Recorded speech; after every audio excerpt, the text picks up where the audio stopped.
Far amongst the mists of mountains, in the depths of the verdant continent of Pytoon, lies a growing civilization. While centuries have passed with the feet of many treading the continent, the world is not without its indigenous magic. Most people have dismissed the tales of great gods and beasts that shaped the lands, though a hidden few still pray to great gods for their blessings.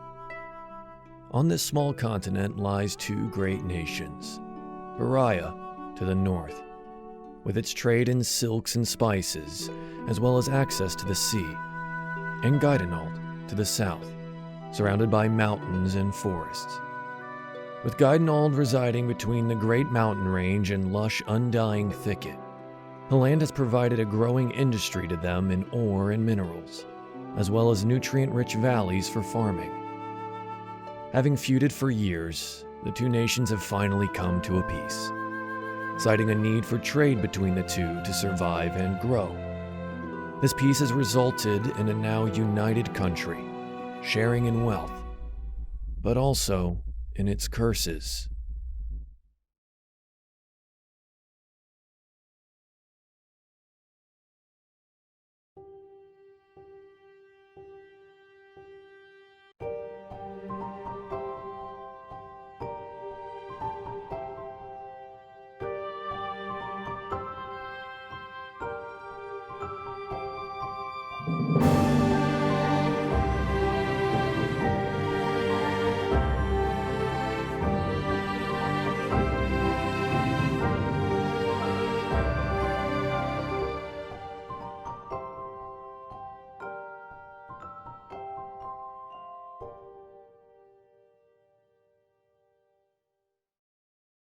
Welcome, everyone, to DieFall, The Seed of Life, Episode 1.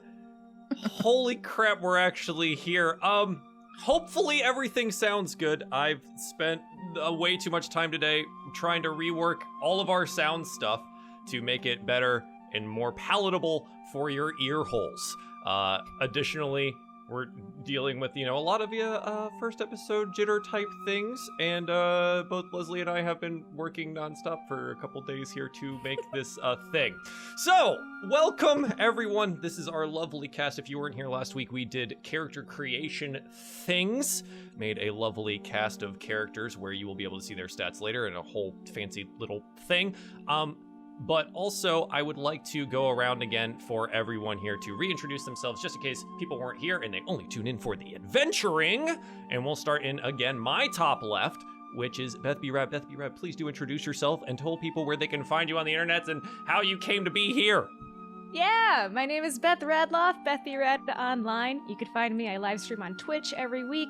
I'm on YouTube, Twitter, Instagram. I'm an artist first and foremost, and a gamer. I also have a D&D podcast called D&D&D. So I have just a little tiny bit of experience doing this. And I'm friends with Simply. And I saw that she was tweeting about running her first campaign, and I was like, can I be there, please? I want to play a small frog. And she said yes. It's a wonderful small frog. It is a fantastic small frog. Again, we'll see all of these later.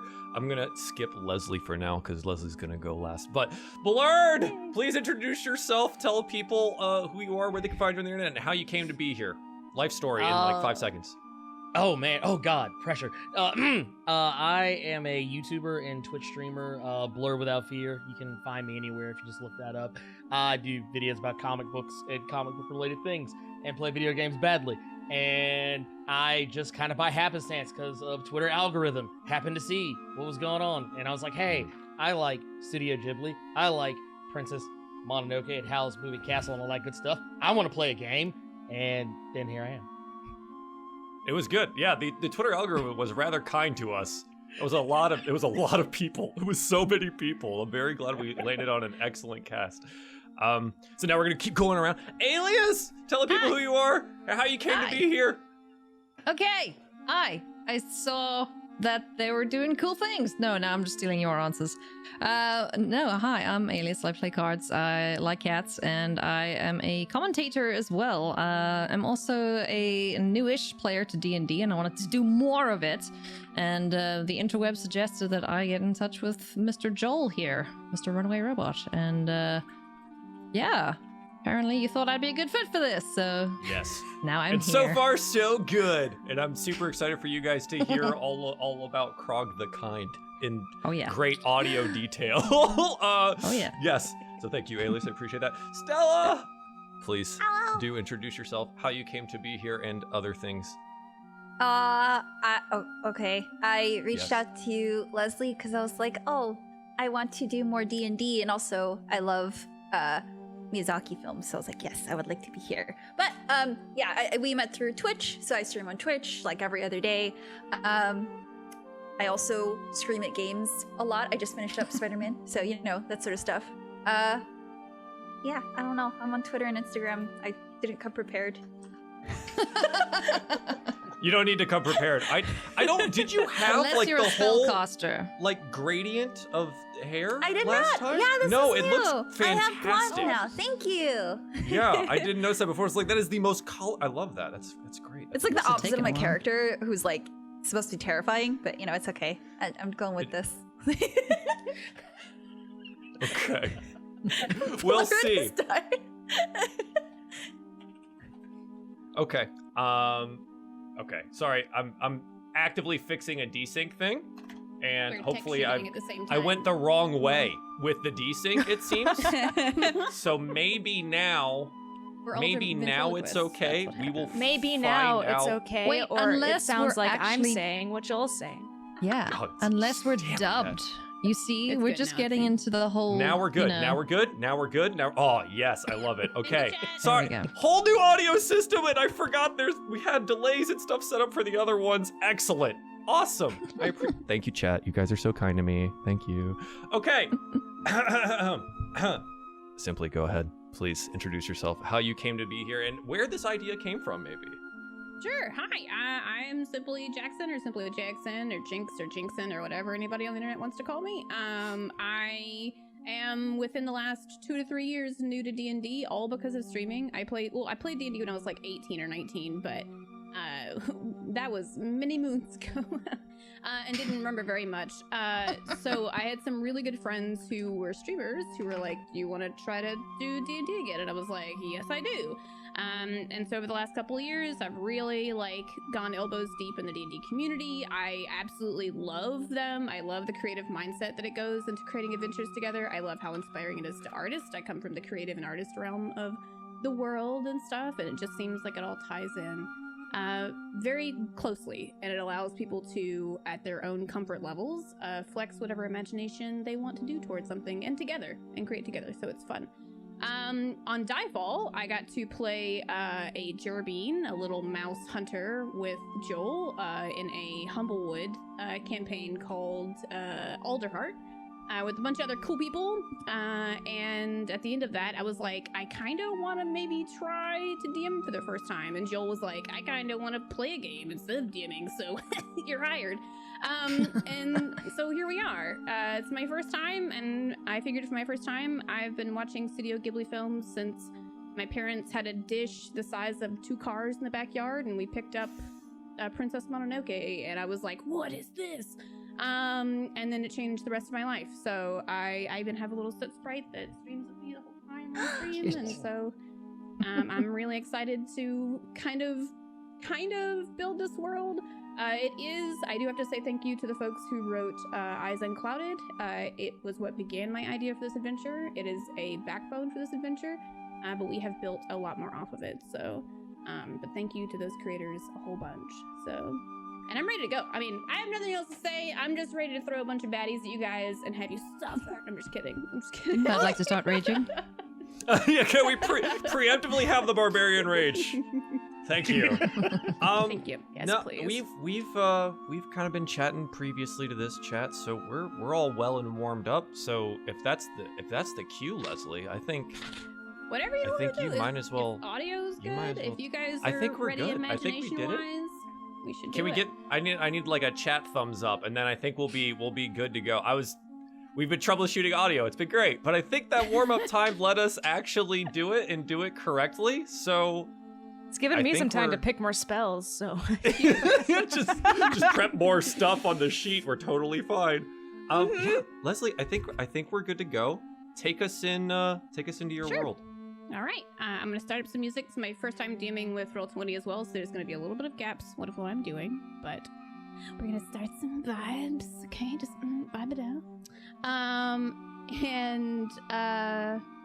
Where I'm gonna start with you guys is, so you guys saw the narrative at the beginning of the whole episode today, but essentially for our players, as we talked previously, you guys have been adventuring for a while, and we established a little bit of some relationships, but a lot of non-relationships between you guys as characters and adventurers.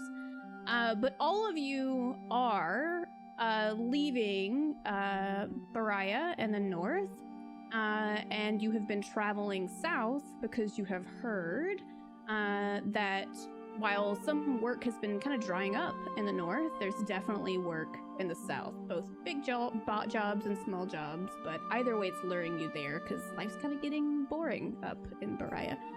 Or to some people it might be you just have this need to be the adventurer who saves the day and just add onto that tally of your list. But whatever your drive is, you're now headed south. You're on one of the main highways heading south through this great nation. You can see rolling hills to the left, big fields, some small field homes, like towns and farms in the distance, but great lands in between, because most of these people who've lived here have owned this land for a massive amount of time. So, as you're traveling, do you guys want to, let's open up by you guys going around and telling me if you're traveling with one of your own adventurer friends in the party, or if you're traveling alone, what you're doing to occupy your mind as you're traveling. It's about mid-afternoon, so you've probably rested, but you're just trying to like head on forward.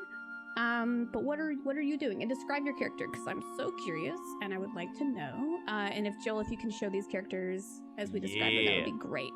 So yeah. Let's start with Blurred. Oh, me. Tell us about your character. What is he doing as he's traveling down this road?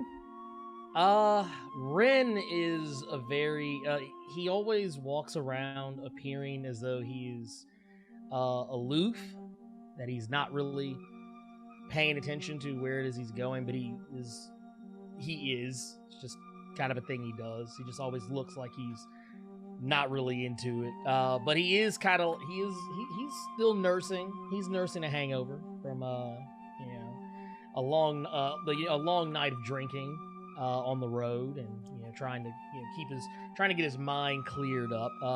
Ren is he is a rather brawny wood elf character, and he is I think for him the most natural person for him to probably hang around would probably be Krog. Okay. Are you doing anything to occupy your time, or are you just kind of taking in the surroundings around you and stuff? Usually taking a sip of the hair of the dog that bit me. Just keep Are you sharing with Krog? You get rid of a hangover by just getting you another drink. Are you passing it to Krog, offering here and there? I offer. I always offer. I'm a gentleman. Yeah. Okay. I may be a drunk, but Perfect. I like drinking with friends. So with that, we'll transition into Krog. Do you accept? Sure. And then let us know your traveling habits, what your character looks like, what they're doing as they're going. Krog with a polite grunt says no thank you very much to the drink, and continues tooting on his little flute that you can hear playing in the background so nicely, and is surrounded by birds. Birds are flying with him. It's like he's a Disney princess of sorts. So Krog is rather small for a half-orc, and walks very lightly on his feet compared to the rest of his kind that you may have encountered in this world. His skin is a greenish-grey, and he's got bright green eyes, and his jaw juts out ever so slightly. Makes it a little difficult to toot on the flute, but he's figured out a way. And he's got 2 smallish teeth, or tusks, that protrude from his lips. He's pretty well built, not ridiculously overpowered or big, certainly not as big as his companion Blurred without fear, Ren. And he's wearing a mix of animal hide and cobbled together pieces of armor that he's scavenged off of people who've left it behind for some reason or another. Yes. On his back, he carries a great axe made from beautifully knotted pieces of wood that has this magical air about it and seems to be what's attracting all of these little critters around him. His skin's marked with scars, some self-inflicted wounds, intricate designs on his forearms and his legs that you can see. And on his back, you can see he's hidden some more aggressively made scars that are very different from the intricate, detailed ones on his forearms. And yeah, his hands are pretty much always dirty, and he walks around barefoot. Doesn't give 2 hoots about shoes. So notably, since you have probably 2 or 3 birds and maybe a squirrel tailing you at this point. Yes. All singing along, by the way. Thank you to your dryad axe, if I'm not Great mistaken. axe, yes. Great axe, yeah. Mm-hmm. As you've been traveling, you guys have been noticing that there's not a lot of people traveling south. Quite a few people traveling north, though. And you've definitely caught their attention with your clear new friends. And we'll say one small human child is gonna detach her hand from her mom's hand as she's traveling north, and her mom's gonna, no, you know, and she's gonna run up to you and she's gonna be like, How do you, are those your friends? Krog friends, yes. And You she's like? gonna immediately scamper back to her mom. Krog, sorry. Way to scare the children, Krog. But as she runs past, she's gonna run right past a Yanti that might have been missed behind the 2 taller figures to her mom. What do you look like, Nesca? What are you doing as you're traveling? So usually when Nesca travels, she cloaks herself to make herself look as human as possible. But her natural form, she has yellow snake eyes, dark brown skin with patches of iridescent scales, and she has black hair that is shoulder length. But when she's cloaked, she has normal skin, normal eyes, although she likes to keep them yellow, keep people, kind of scared a little bit. And she's very tall. She's 6 feet, something I'm not in real life. So, jeez. Does the kid run into Nesca? I have a feeling. Oh, how like, are you traveling to where you're just trying to keep in the shadows, or are you not mindful of how much you're displaying about yourself, or what? How much are you trying to sneak in with the crowd versus? When she's cloaked, yeah. When she has the glamour cast, she usually doesn't mind blending in with the crowds. She feels she's very low key about her appearance. So she's just, walking down the road. Okay. Trying not to the call little attention. girl kind of like looking over her shoulder at Krog, like, oh god, and she'll bump into you like, oh god, I'm sorry, excuse me, I'm sorry. And she'll kind of look at your face a little bit like, okay. Are you friends with the birds too?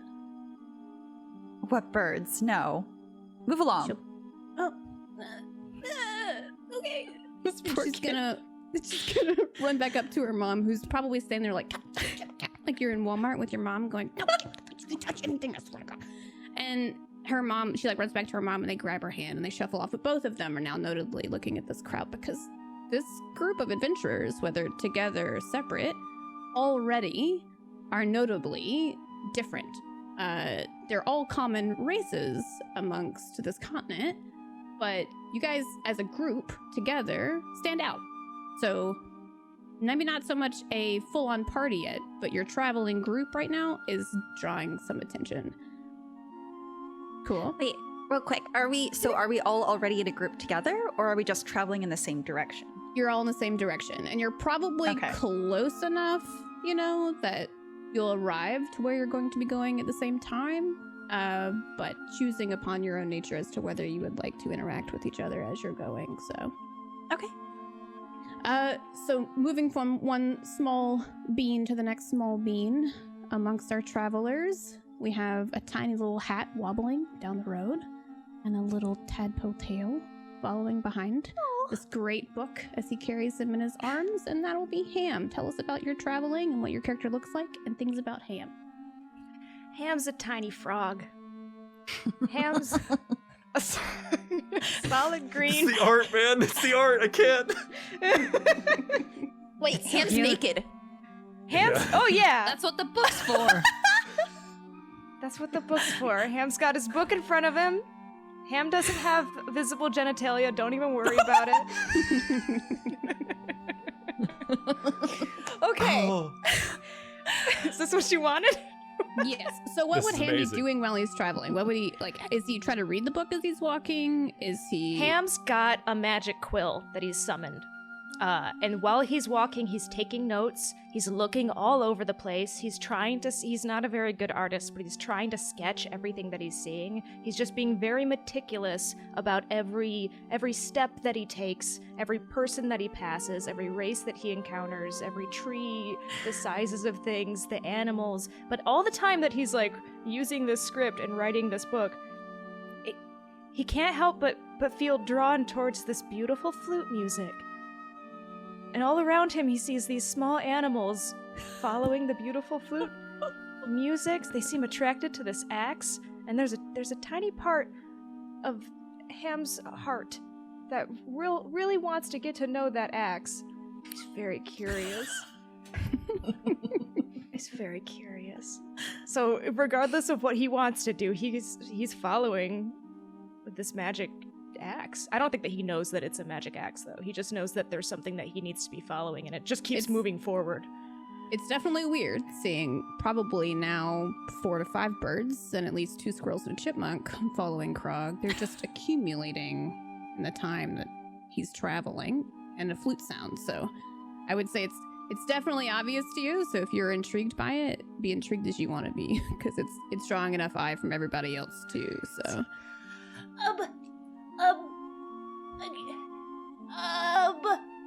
And Ham starts waving his arms up in the air. Excuse, who's playing the music? At that, Krog turns around and goes, Huh? Frog. Never summoned frog before. I've never heard a voice like that before. And he writes in his book real fast. Can I hear your song? Oh, sure. Krog obliges and starts whistling whatever the tune is that is playing in our ears right now. Okay, can you stop, please? I don't think that you know, but when you play your song, it makes my tail wag, and I don't want anyone to know that I have a tail, so... Krog, sorry. Good. I won't play while you're here, I guess. Thank you very much. And Ham secretly wants him. Is Krog? What is Krog? What's Krog's gender? Krog is he. Him. Krog is he. Ham secretly wants Krog to play music more, but Ham won't say it. Do you want lift? To pick you up? You're small. How dare you, sir? I can walk on my own 2 feet, just like an adult. And Ham just stomps in front. Ren, help. I don't think I've had enough anything for this. I've offended this small frog. Frog and Krog, not friends. What is your name? Are you talking to me? Yeah, it talks. Okay, so the little yes, you. Who are you? You want to know my name? Yeah. Ham turns around and his eyes are so big and they fill with just like one tear. My name's Ham. Food? You're the first person who wanted to meet me. And I put my Like hand out. food. No! And Ham turns around and walks again. Oh no! As Ham turns around and quickly shuffles forward, he bumps into Sorry, this hooded, a goblin Hatted. with a hat. A hatted, yes. Hatted. A hatted, pierced up, tatted up goblin wearing a red long scarf and wearing a conical hat bumps into Stub. Hey, watch out there. You're curious looking. You're my height. Yeah, I guess I am. Okay, you and me, we could be friends. Because of the height thing.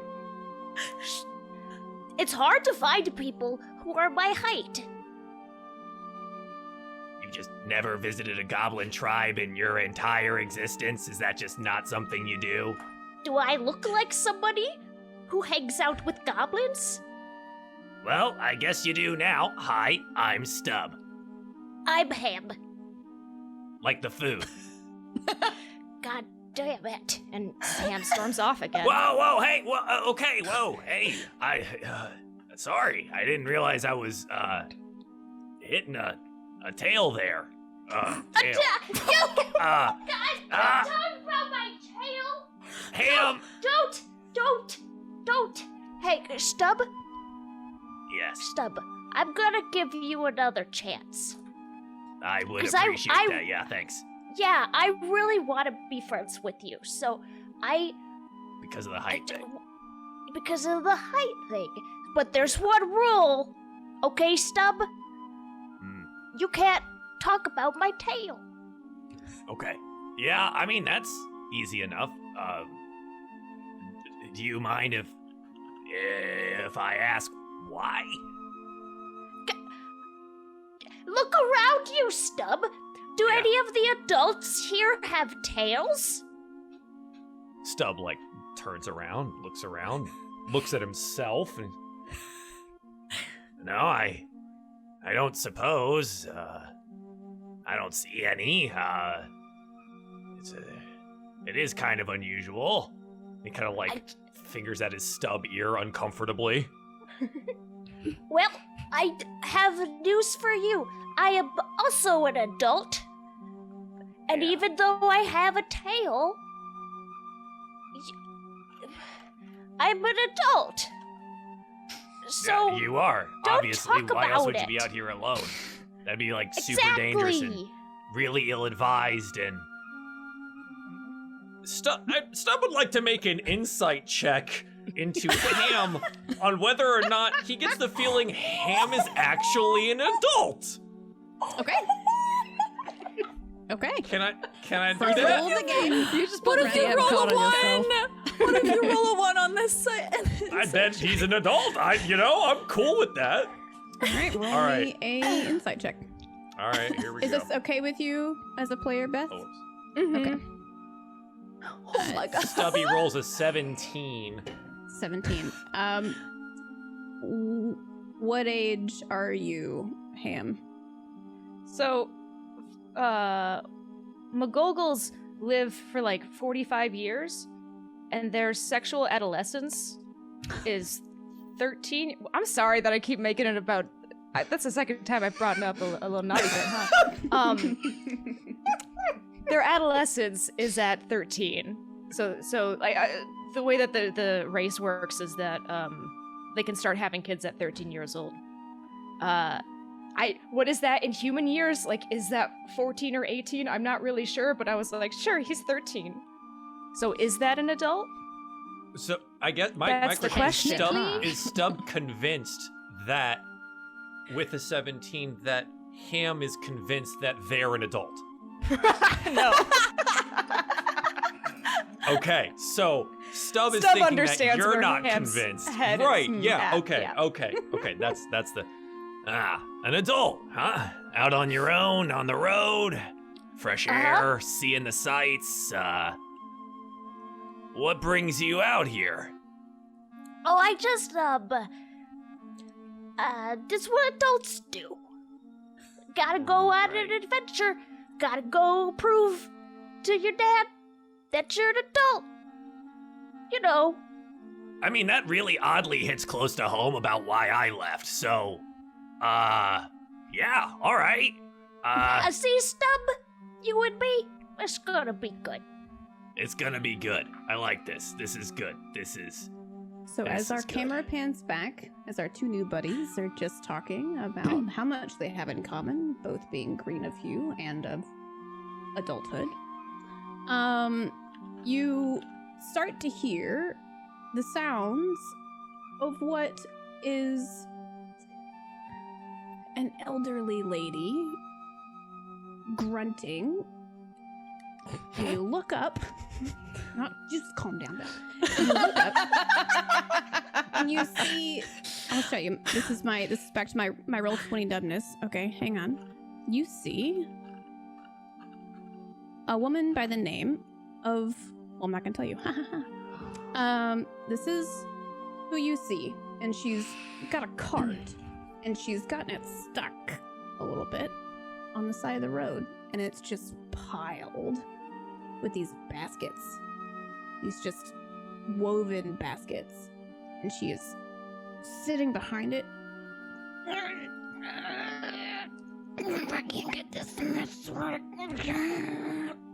Krog is compelled And to her help. face is just turning blood red as she's doing it. Okay. Krog wants to approach? Yeah, Krog's gonna see this, and he's gonna put his flute away, the music will stop, and he's gonna mission on over there, quick as he can. Oh, hi. Oh, God. Oh, God. Just want every time. Krog's sorry. He's stuck. What? Does it look like I'm stuck? Trick question? Look. Clearly I'm stuck. Yes. Okay. Krog, I help. gotta get- And he sticks up his muscles. If you wanna grab it from the front, I guess. Yes. It's like making Yes, sure traffic's yes. gonna be out of the way. I'll push it. Ren, I Ren. guess I'll push it from behind. Okay, What? and then Put Booze away. Come help. wait. He's with you. Yes. Okay, fine. No. Yes. No. I don't know. I mean, he's. I just bigger come like than you. lumbering Do you over, wanna- just like. She's pointing at Ren. Do you want to grab the front? Yes. Yes, we help. Yeah, I'll grab. Krog's gonna grab it. Do I have to do Okay. a strength? Wait. Sorry, do I have to do a strength check? Yes. Roll me a strength check with advantage now, since Ren is going to help you as well. Oh,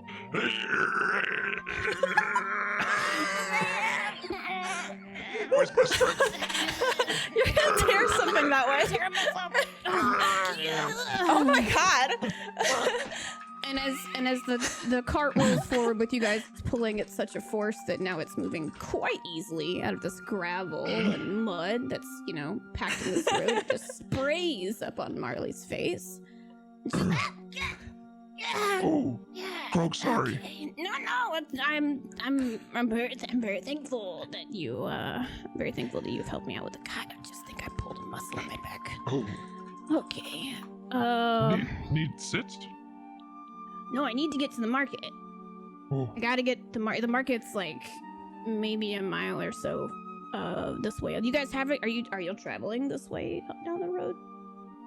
Sure. Y'all going south? I guess. What do you mean? You go north or south? This highway goes north or south? You going north? We're going. Ren, Or are you which going way? south? I don't. You don't know. remember? We'll go. We'll go such with you. drag. We'll go with you. We'll walk with you. You want us to walk with you, lady?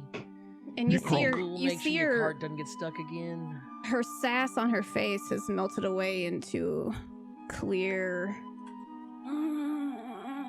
I mean, I can walk, or I could get in the cart and you two strong guys can pull it. Do we look like pack horses? No, okay, oh god, I was pushing that thing for like 20 What- minutes. What's in the cart? Just What you got? baskets. Just It's not very baskets? heavy. Yeah. Is there anything tasty in there that Krog might like? Mm-mm. Nothing? Mm-mm. Well, shit. You can ask her though. Okay. Okay. Krog, help. What's in baskets? What do you mean? What do you mean? Food? What's in baskets? They're empty baskets. My name's Marley, and I'm a basket weaver. I'm known throughout these lands. I've been selling my baskets to the market for at least like 15 years. So. Oh. Okay. Krog, Yeah, you haven't Can I have heard of basket? me? no. If you made You're not flask, from I'd here, probably are know you? I mean, are you looking? I'm not gonna give you a basket for pushing my cart, but I could give you like a silver piece, maybe. Okay. You know what? Red. I'm broke anyway. Come on, let's do this. More boost. Yeah, let's go. So Okay. 1 silver piece for you to push it and me ride in it. Yeah, so Krog then pushes. She hops on, I guess. Yeah, so she like takes her sweet time, just oh god, oh, okay. Whew, all right. She pats the side of it. Krog resists the urge to like pick her up and put her in. Don't touch me. Let's go. And you guys head towards the market. Yep. It's only going to take a short amount of time after that, but I imagine if you guys are all heading close enough together, would Ham or would Stub or would Nesca have stopped to watch this debacle, or would you have just passed to keep moving forward? I think maybe we because we were ahead, both Ham and I, right? Yeah. That we You probably would have like heard the watched grunting though. the Yeah. cart like trundle maybe. Yeah, like we would probably turn around and look at it, but maybe the cart like trundles ahead of us because I think Stub has a thing that he wants to talk to Ham about real quick before. Sure. You still have a little So- bit of travel time, so we Okay. got our cart pushing, hauling old lady, and we'll have a little side conversation with Ham and Stubble. What are you guys talking about? Ham, I don't know if you noticed, and he like leans in really close to Ham, right next to him.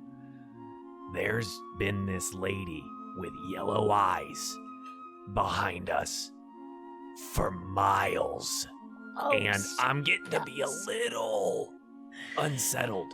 Now, don't look, don't turn What around. is? Don't Wait. What is that spell coming off of your face? Is that like cheese? Is that Well, cheese? I ate an onion this morning for breakfast, so Oh, okay, that explains it. Okay. Okay, lady with yellow eyes. Yeah. And Ham turns around. No, Ham, like physically tries to reverse Ham. Like, no, you don't look. Stella, roll me an insight you check. should have told me. Ooh, how do I was trying, and then you were talking about my breath, and it was really Oh wait, not uncomfortable. insight. Roll me a perception check. Excuse me. How do I do She's that? also got scales. No, I I want to look so bad. Wait, how do I roll the check? Sorry. Go to your character sheet, and there's going to be on the left side where all your ability score numbers are. There's the box that has acrobatics and animal handling and arcana and athletics. There's one down there that's perception. Stub. It's under Stub, nature. do you think she's a bad guy? click the Do you word. think she's Got a it. monster?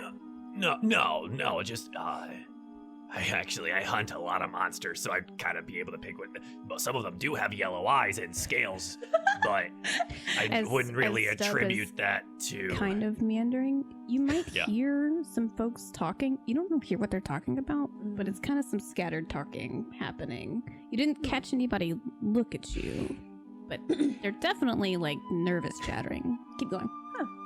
Okay. I don't think so.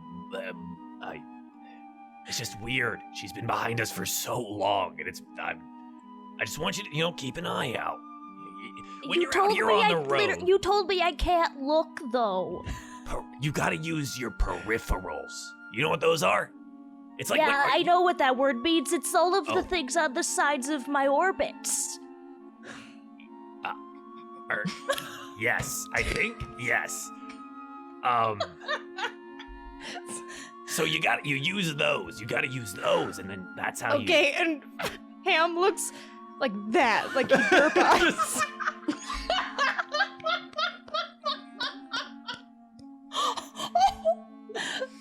Is this something Ham normally does, or is this like a No, strange it for him? hurts. Does he make an audible noise when it happens? Of course he does. Okay, Nesca, now you notice a small little goggles, kind of eyes turning a little bit. Wait, what kind of noise did you make? Because I want to react to it.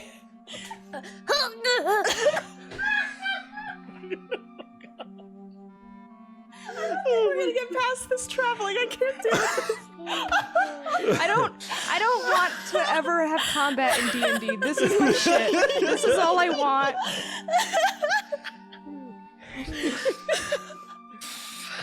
Boy. So you definitely seen this little frog go in front of Do you. I see the eyes too? You see this kind of a bit of a pupil on this side, but then also kind right, of a bit of a because his pupil eyes on are right. that. Yeah, you know Okay. how eyeballs, they're kind of like, there's a cone They bulge to the out a front of little your eye. bit. Yeah, so you can see the edges of Ham's eyes on the sides of his body. So uncomfortable. I take a few paces to catch up to them, and I look down at them because they're much shorter Stop than me. it! Yeah. She's here. I can hear it. Yes, I may have an ear that's kind of messed up, but I can. Yeah. Okay. Hi. Hello. How can we help you? Ham does not look at her. Okay. Sorry. He looks twice. Then to Stub, I lean in real quick and I drop my glamour on my face so you can see my actual reptile eyes and my fangs for a split second. Shoot. And I say, "Can I help you?"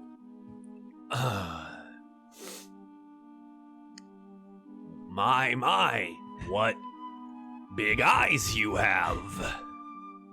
I noticed your friend had some big eyes too, trying to look at me, huh? I did not. I'm not even looking right now. Hi. So this. Yeah. Go ahead. Stubbs, can I I was just look? gonna say, so you broke your eyeballs for nothing, trying to look behind you? Do you know what the word periphery means? Ham, you can look now. Ham, just look now. Okay, and Ham very desperately looks. Ham has wanted to look so bad the whole time. And it's just big saucer eyes directly at Nesca, who he doesn't Does know Nesca that have that's her name. her? It's Facial backup. She enchantment looks off, like a okay. human, yeah. She just wanted to mess with Stub a little bit. Stub, she looks fine. There's He something does a double interesting take. about her. He double takes. All right. Yeah. Is this Stub? Is this a crush? What? What is Is it- what? I read it. Look, And Ham opens up his book and flips to like an old chapter where he wrote a bunch of weird stuff about classmates of his. Look, back when I was a kid, there was my friend Rachel, and she was really she wasn't really my friend. She was kind of the girl who sat next to me in school, and she was really into the girl who sits in front of us in school, and she would write things in her journal, and then I would copy them, and she said that she had a crush on her. You seem fixated.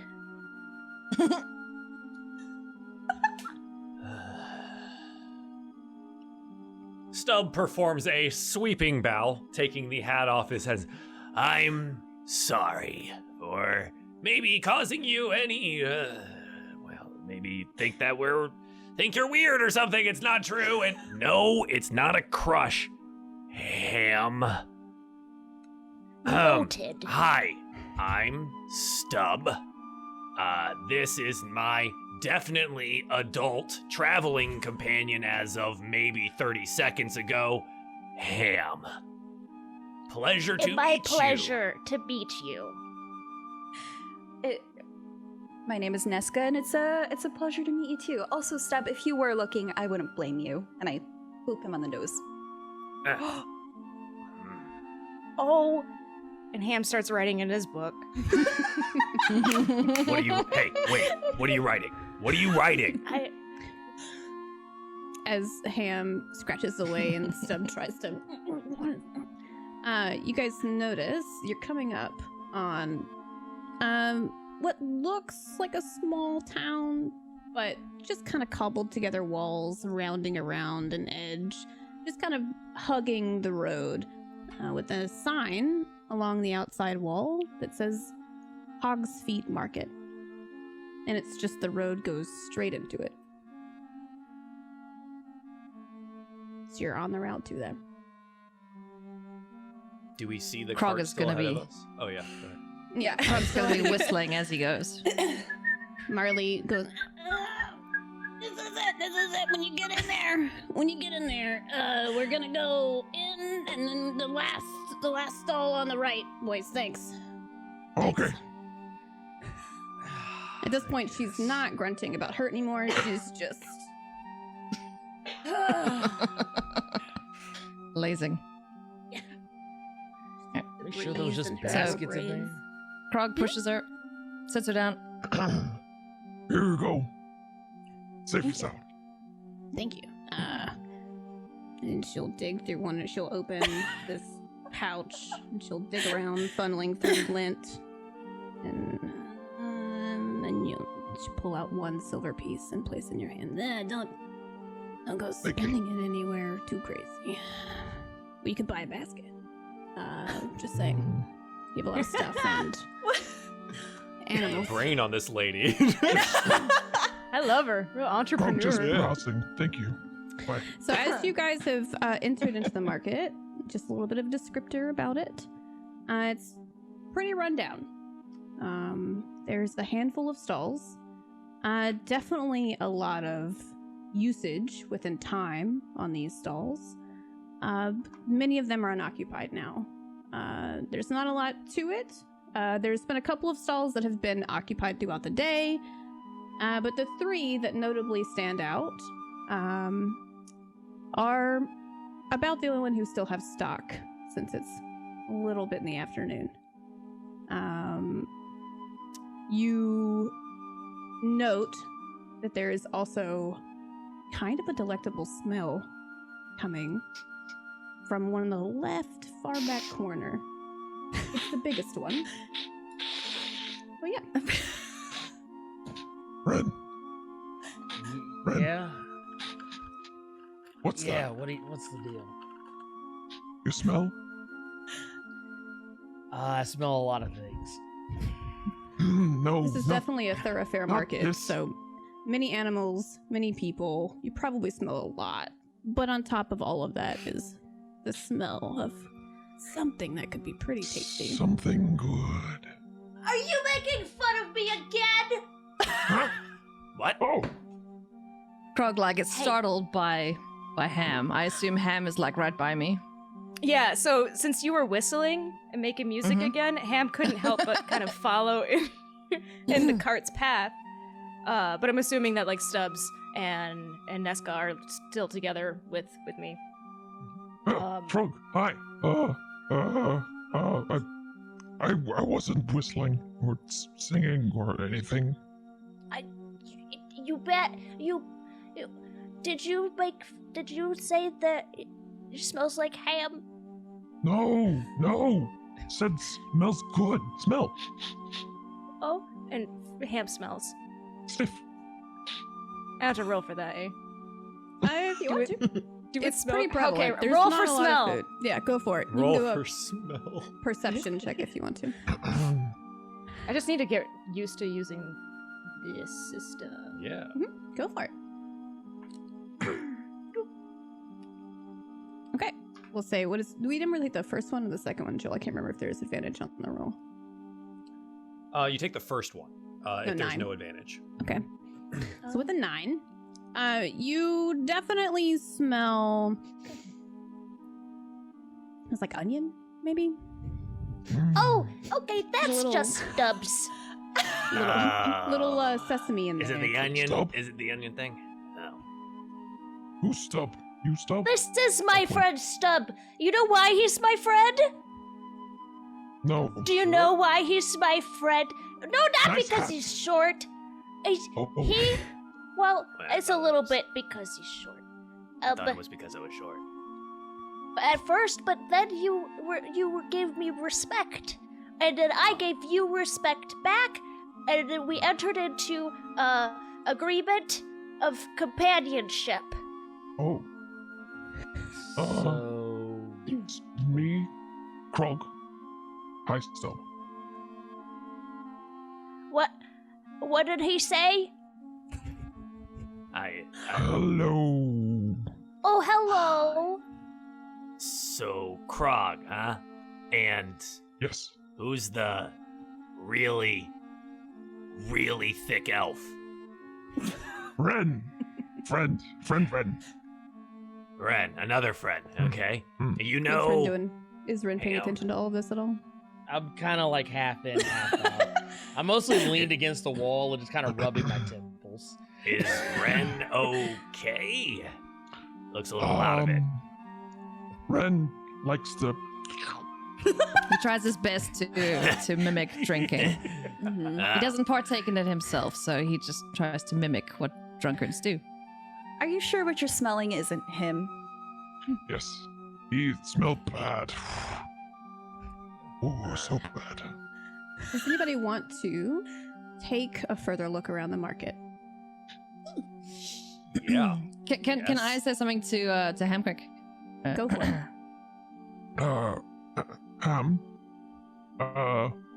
Sorry for calling you food. Didn't mean to. I'd like to buy you something. Just say sorry. Would that be okay? Oh, yes. Good. Let's go find food. Good Sorry. job, Okay. Ham. You never No, turned I down mean- free things. Thank you, Stub. I did good. Yeah, you did good. This is good.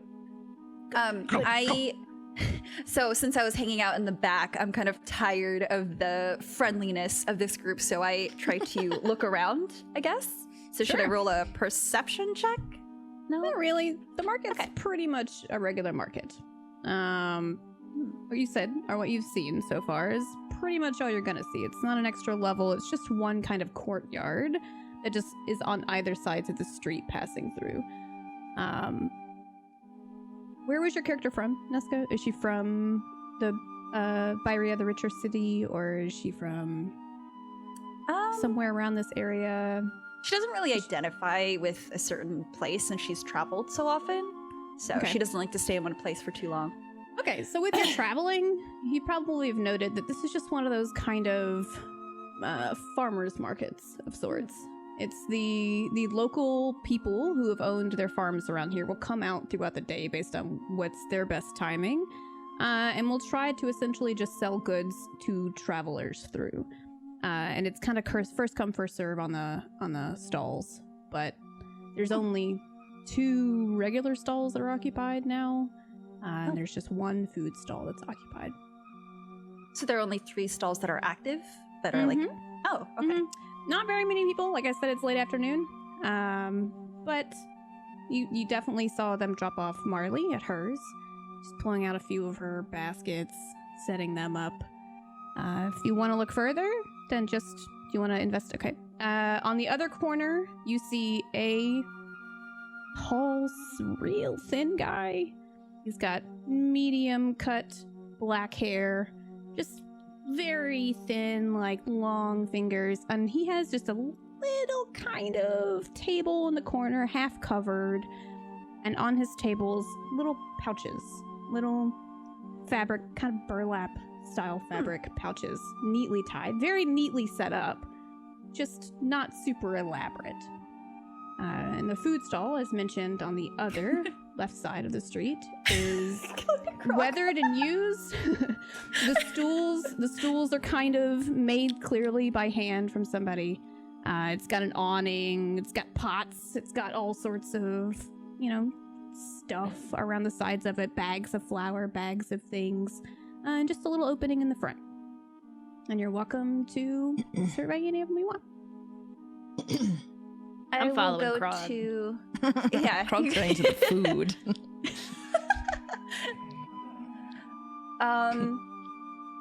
I will go to the stall with the creepy skinny man. Okay. You I will approach. follow there. Okay. Oh, You approach, okay. and he doesn't really note that you've walked up yet. He's just kind of sorting through one of his pouches, trying pick up. And when he licks his finger, you notice that there's a bit of a slit in his finger, or his tongue too. Five. He sets it. He counts. 2, 3, 4. Can 1, I- 2, 3. Can I see if he's using or if he's a yuan ti as well? Or Yeah, if you want to roll, well, let's. I don't know. What would you say would be insight or perception, Joel? Do you know? So if he's Perception, got I a suppose. glamour on, then it might be He's- Arcana. But if he doesn't, then probably just perception. Well, he has the. He's not he has the s- glamored.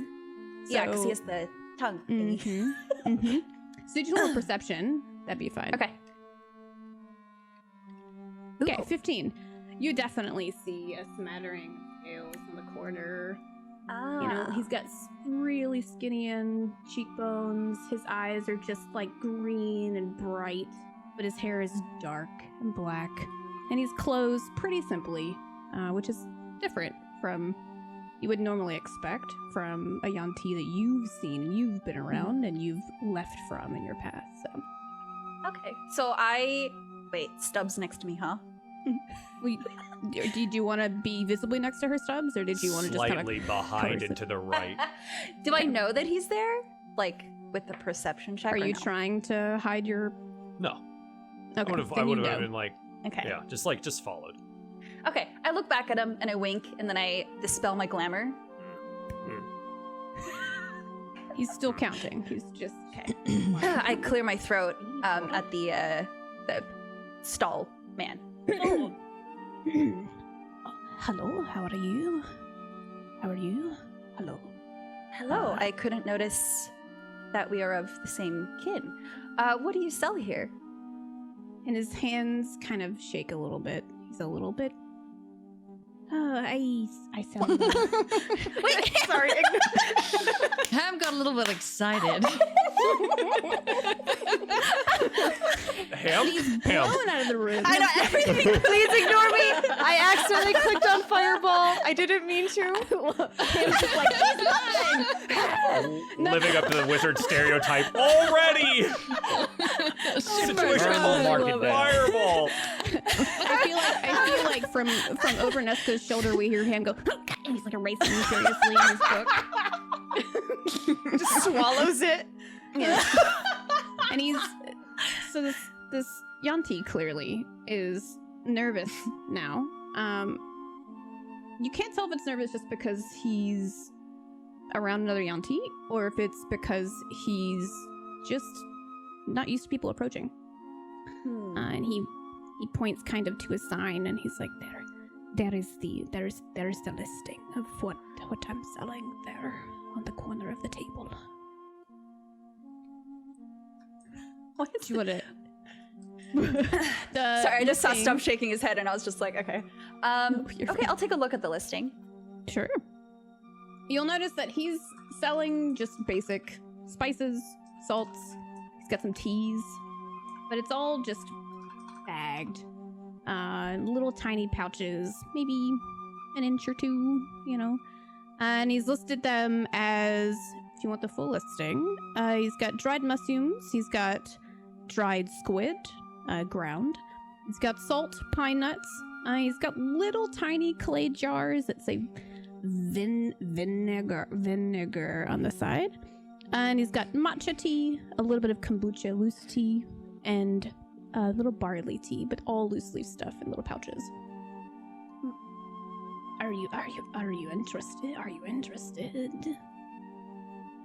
Is there anything special about your products? I mean, I wouldn't say they're from here. I'm from Beraya. Do I know where that is? Beraya is the richer town in the north. Okay. It's kind of two. There's only two, not towns, two nations, but there's really just two. There's Gaidenal to the south and Beraya to the north. I'm more curious about what you're doing here. There's nobody. I mean, there's so many people to the north selling the same things. I just came to the south to sell the same things in hopes that people would be interested in them down here too. Why do you seem so nervous? And he kind of like. Do you want to roll insight on him? I was gonna intimidate him. Oh, okay. Go for it. Go for it. Okay. I mean, you're pretty intimidating as is. Jeez, lady. It's true.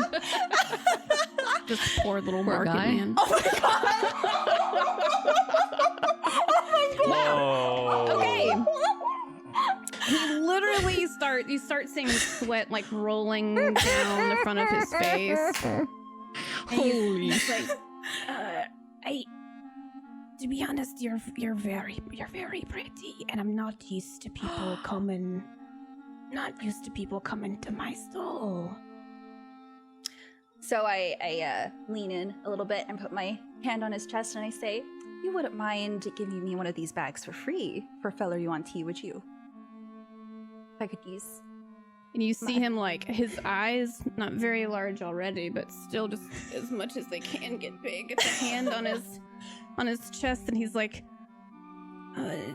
"How many do you want?" Poor guy. Just give me a bag of your favorite tea. Oh, okay. Oh, and he's gonna not pick any of them off the table. He's gonna pull out a fresh new piece of fabric and shake it off as much as he can, dust off any bits, and he's gonna be like, I've got the best matcha of the north. He's just looking at you the whole time, scooping it, like trying not to get his sweat dripping in there now. And he ties it up with this elaborate little bow, and he can, but then he thinks for a second as he hands it over, and he looks up at you, and he's like, why are you? And he's like noting your clothing now, and he's noting how you're dressed and how elaborate you kind of feel to this area. He's like, do you mind me asking a question? As he hands you the bag. Why are you here, dude?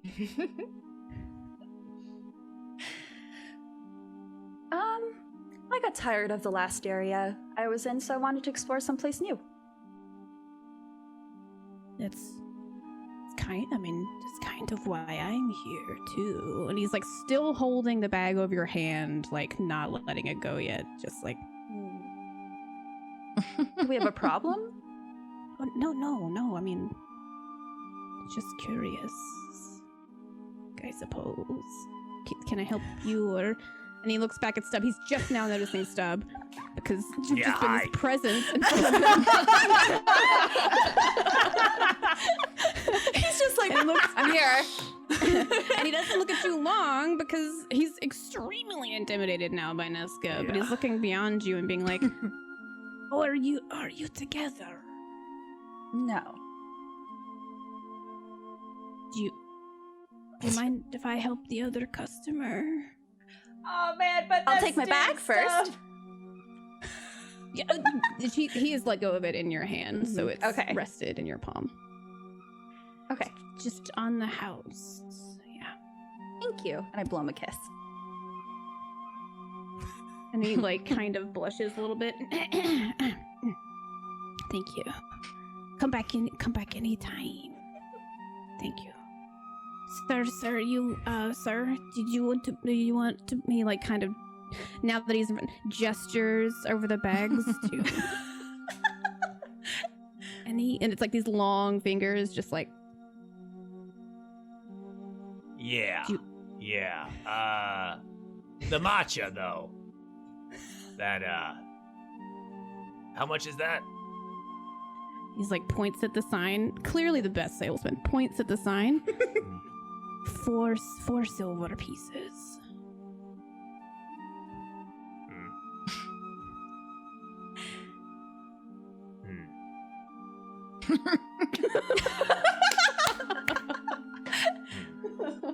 Let us know. I don't know. Stub is just standing there. He's just dumbfounded by the interaction that's already happened in front of him. And he's just like, what the hell is this lady who is she? So now he just feels obligated to be at the thing because he followed all the way over here with no real intention of purchasing anything. But now he's stuck here and he has to do something, but he does like matcha. So he's like...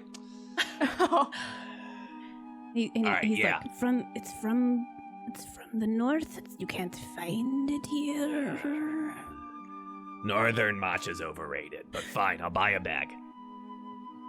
Okay. 4 silver, please. Yeah. He plops just out picks up 4 one silver. off the table instead of making you a new one for you. I figured. Yeah. So... His fingers, he grabs the 4 silver, and you see him pull a pouch out, and he puts it in it. But the jingling is clearly the first 4 silver pieces he's made all day. Yeah. Okay. I feel shitty. So Stub's gonna open the pouch real quick, briefly, take a look inside, and maybe give it a smell. Does it smell good? Like, does it smell fine? It's okay. good. It's Closes not like, but it smells like fresh, at least a fresh matcha. Yeah. I'm gonna get a kick out of it tomorrow morning, essentially, get a little caffeine boost. Yeah, it'll be fine. Okay. Like, all right, yeah. Thanks, and good luck on your business. But, like a little insight, and maybe you're not practiced at this. You can't just give away your product. Is Nesca still standing somewhere close? Yeah, I just moved to the side. He gestures and looks at Nesca. Yeah,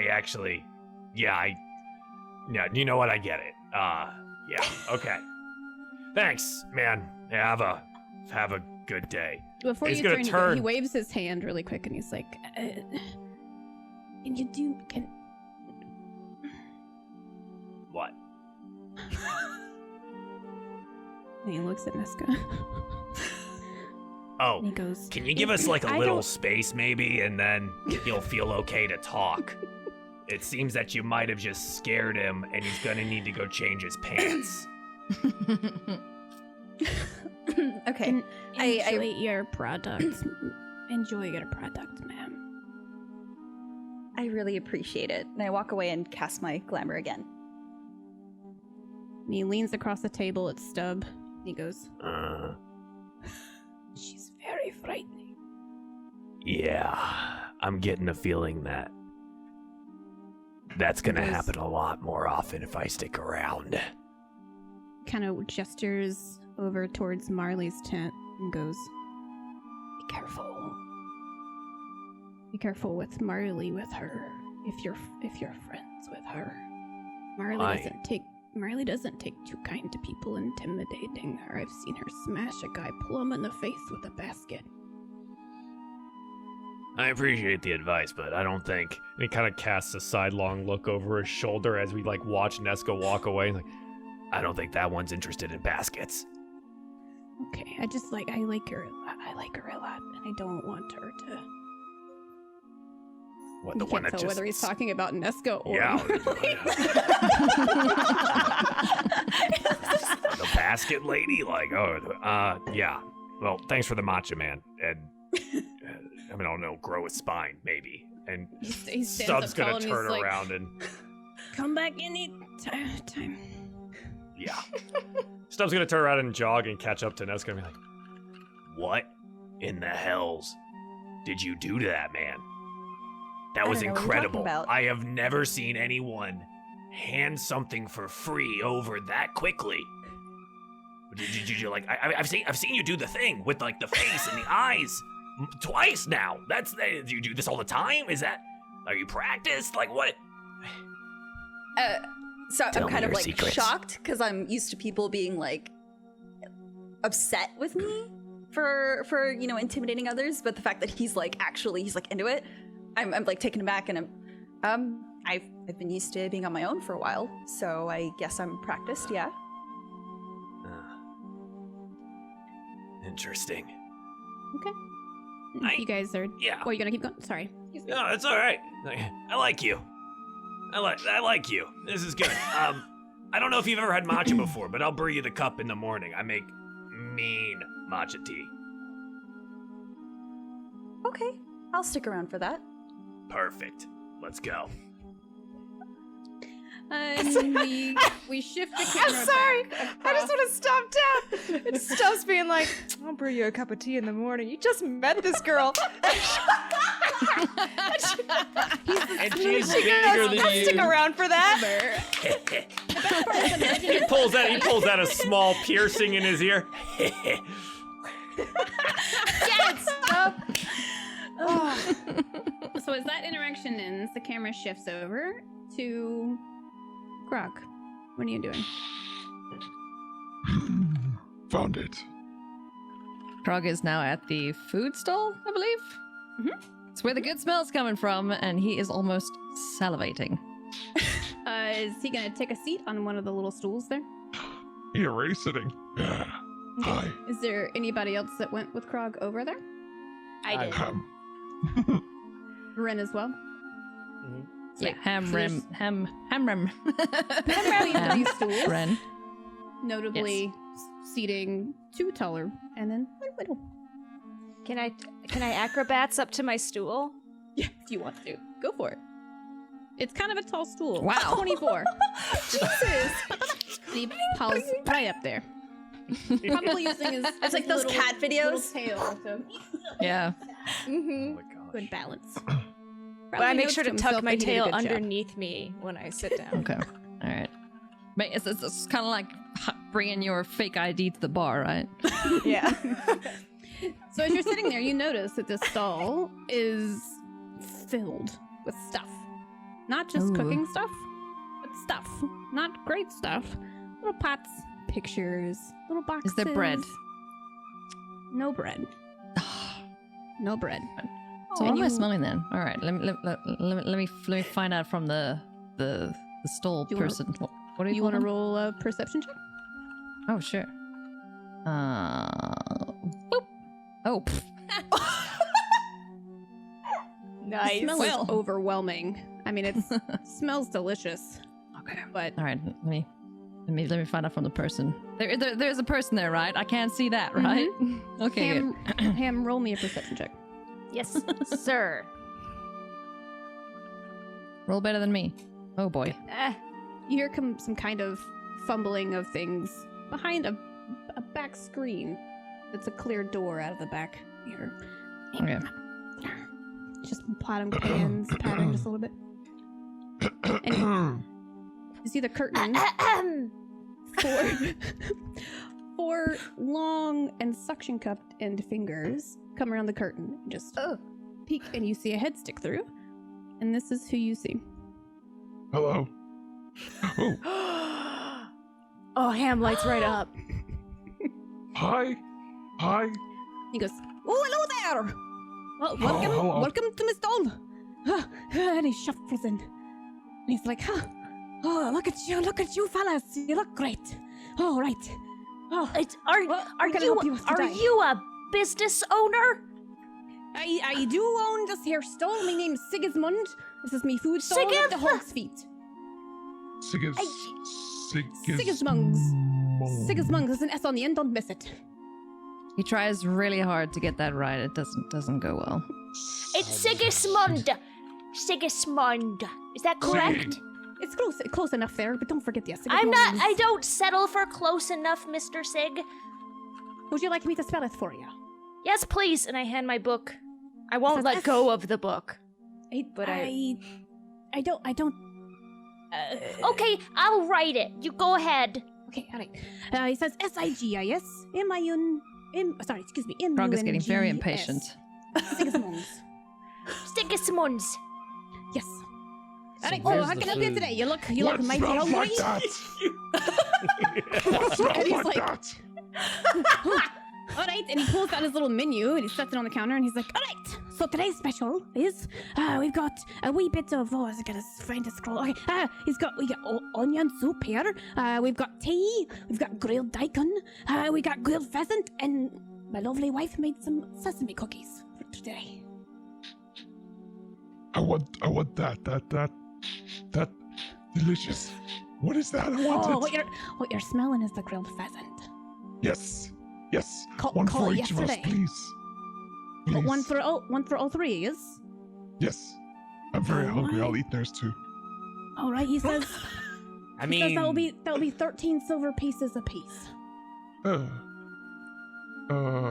that's a lot Thank of you, money. Krog. That was very generous. All Can we of just get your one? past problems were forgiven. Can we share? Oh, they're only way big, and you're a big fella. Okay, fine. Get two. Two Ren of can them. buy his own. Who's Red? He's the poorest one. Okay. I just want to drink.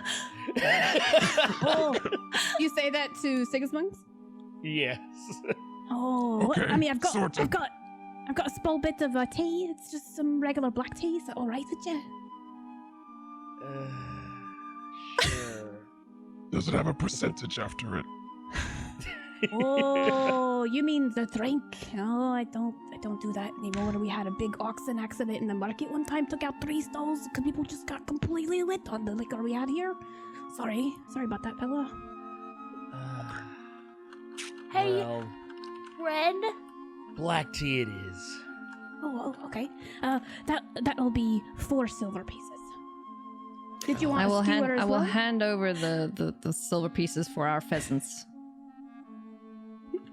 Oh, he's literally gonna count them out on the counter. 1, 2, 3, 4, 5, 6, and he goes all the way through. Ren. Yes. What does it feel like to be drunk? He notes you're not talking to Well- him. Keeps counting. Turns around and starts his It preparation of food. It feels like flying, being weightless. Okay. At And I least take for me. notes. Oh, for you, are you suggesting that perhaps for multiple people who partake, it would feel differently? Possibly. Are Possibly you is not a inquiring- definitive answer, Red. Are you trying to find out if you want to drink? If you want to drink, you can have one.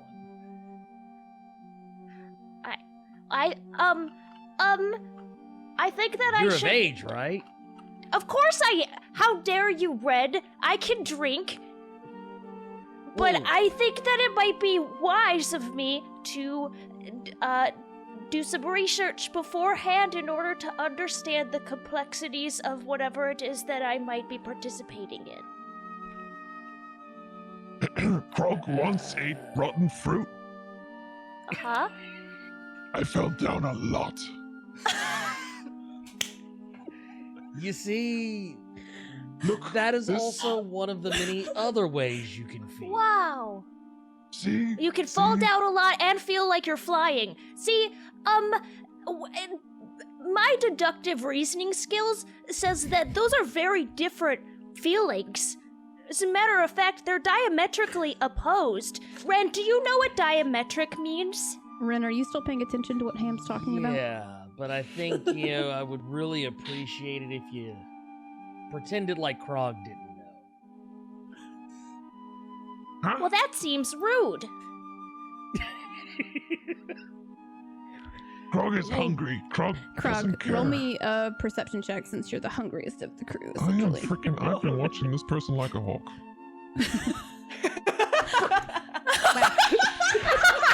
Well, we'll say it's not hard to notice. That's a 2. But I would like to start raging, please. Sigismund shuffles out the back. You've seen him prep this pheasant. He's put on a kind of simple kettle onto this grill surface, but it's not hot. It's just the bars, coals underneath it, flame. He's put the skewers on there, clearly very well marinated. You can already smell it. Super good. But you see him shuffle out the back, okay? Mhm. He comes back in. He's got a pot. He pulls the lid back. And he grabs a tiny bit of the fat he's cut off this pheasant, okay? And he tosses it in. And you see this glow happen. He tilts it over. And what you see, a tiny little hand. It's all flame, all fire. Reach down and touch the grill. And it lights it on fire. And then your grill starts cooking. And he's like, "That's a good boy, all right. You didn't. Oh, God, not too much. All right. He puts the lid back on. He takes it back around and quickly put it down before the pot gets too hot. This is why he's a salamander. And he's like, it'll take a few minutes for it, but do you have any stories for me while we're on? You're on the road. Clearly, you're not from here. I would like to ask you if you have any stories from being drunk. Oh, from being not since the Another younger word years. for it is inebriated. Inebriated? You're a smart fella, right? Not really. I haven't. My brother was a little bit more into the drink than I was. Had to save him quite a few times from being stuck in the swamp. Was he and whatnot. flying? No, he wasn't flying. He was just traveling through the forest as well. Ren, I think I might have to scratch out the data that you gave me because it's not being corroborated by any others. Oh, Well, was no, he diametric? I can tell you a story. I flew, right? So, bad fruit. Krog go, whee! Then, Krog decided to climb the tree. Big oak tree. Been there. With axe. Going Not to get been there. firewood. Krog climbs the tree. One branch at a time. Whee! The tree starts to move, I tell you. As we get up the tree, Krog sits on branch, takes axe, starts whacking. Whoosh, whoosh, whoosh. But guess what? Krog's on the wrong side of the branch and Krog flies. Oh, I didn't. I thought maybe. Sigismund hurt. just lets out a great laugh. hurt. Dear Lord. Oh. Was that where you got that scar there from? Yeah, I landed on the branch. No, that was my axe. I landed on my axe, so my right arm's a little bit. bleh. It's hard to tell the difference sometimes, branch and axe, when you're on the drink. I know, I mean, I've heard the stories. Yeah. It's true. It's true. But Branch good and thing axe are I the was. same thing. No. And he's still like, he's got his little eyes are blinking, intently listening to your story, but he just reaches back because he instinctively at this point knows when to turn this meat and when to shift the kettle a little bit. Can I roll investigation? You said that when we got into this stall, there was a lot of things here that are not food. They're just kind of like things scattered about, right? Ham notices that that's unusual and wants to think about it more. Sure. So would that be investigation? Yep, sure. Okay, Oh, 16. Oh. All right. So what you're noticing is he's listening to Krog's tales about many rotten fruit and experiences that Krog's had. Is that along the walls, there's bits of trinkets and baubles and stuff. But with your clear knowledge of what history you've taken in from other people, what notice and stories you've taken from other people, is a lot of this is from the north, not from here. He said he'd been at the stall for a long time. But a lot of the stuff's not from here. There are bits of carvings, wooden carvings. There's just little kind of like art, but like just super handmade art and whatnot that's just around. There's a few writings as well, just some small scroll bits, etc. Can I read those? Can I make out what they say? You can, but it's not really any valuable information. It's just people's names and small stories too, stuff like that. Sigismund, are you perhaps from the north? Oh, not me. I'm not from the north. I've been here all my life. Can I check to see if he's lying? Sure. What would that be? Oh, sorry. You can do an insight check. Insight, thank you. You're fine. Hell yeah. Oh. He's not lying. He's from here. He's not lying. His clothes are from here. The stall has definitely withered in age. The dust has gathered on things in the space. Wait, am I So stupid? Are we in the north? We're in in the the south. border to the south. Yeah. We're in the south, yeah. So, okay. Well, that's curious, because as a northerner myself, I recognize a lot of these knickknacks. Oh, you're talking about me bits and bobs. Your bits and bobs. Right. I saw your eyeball and I didn't know if you wanted to trade. I'm a bit of a tradesman as well as a cook. But mostly I just like to trade things from other people in payment for food. Food. Oh, neat. Do you have anything you'd like to trade? And I mean, you've already paid for this, but I've got the sesame cookies from my wife. They're delicious. Do I have stuff to trade? I'm naked. You did note that there was bits of writing on torn pieces of paper on the wall too. Yeah. Are those like spells? Oh, hey.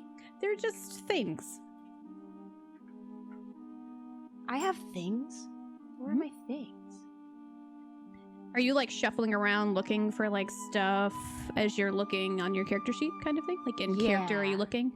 He's like, yeah. Oh. He leans forward and he's like, I mean, if you'd like to, you could just write a bit of your favorite thing on one of your wee pieces of paper and tear it out for me. I'll I'm trade you very one cookie good for at it. that. Okay. And all right, Ham gets his little magic pen out and it opens up his book and makes sure that the table isn't like greasy or anything because he's gotten his book messy before and he felt very bad. It's about greasy. that. Yeah. Oh no. Okay, Ham opens it on his rotund If you look awkward, belly. he hands you a napkin to like, or like a bit of like cloth to kind of put down to. Okay. Like, he's carrying it up, guy's- but he's like, oh, sorry, there you go. Oh, sorry. Oh, thank you very much. And then Ham writes down. Ham. He watches you very intently, but still steadily. And Ham's eyebrows are furrowed, his and he's meat. focusing very, very hard on the piece of paper, thinking about what it is of his that is so very important.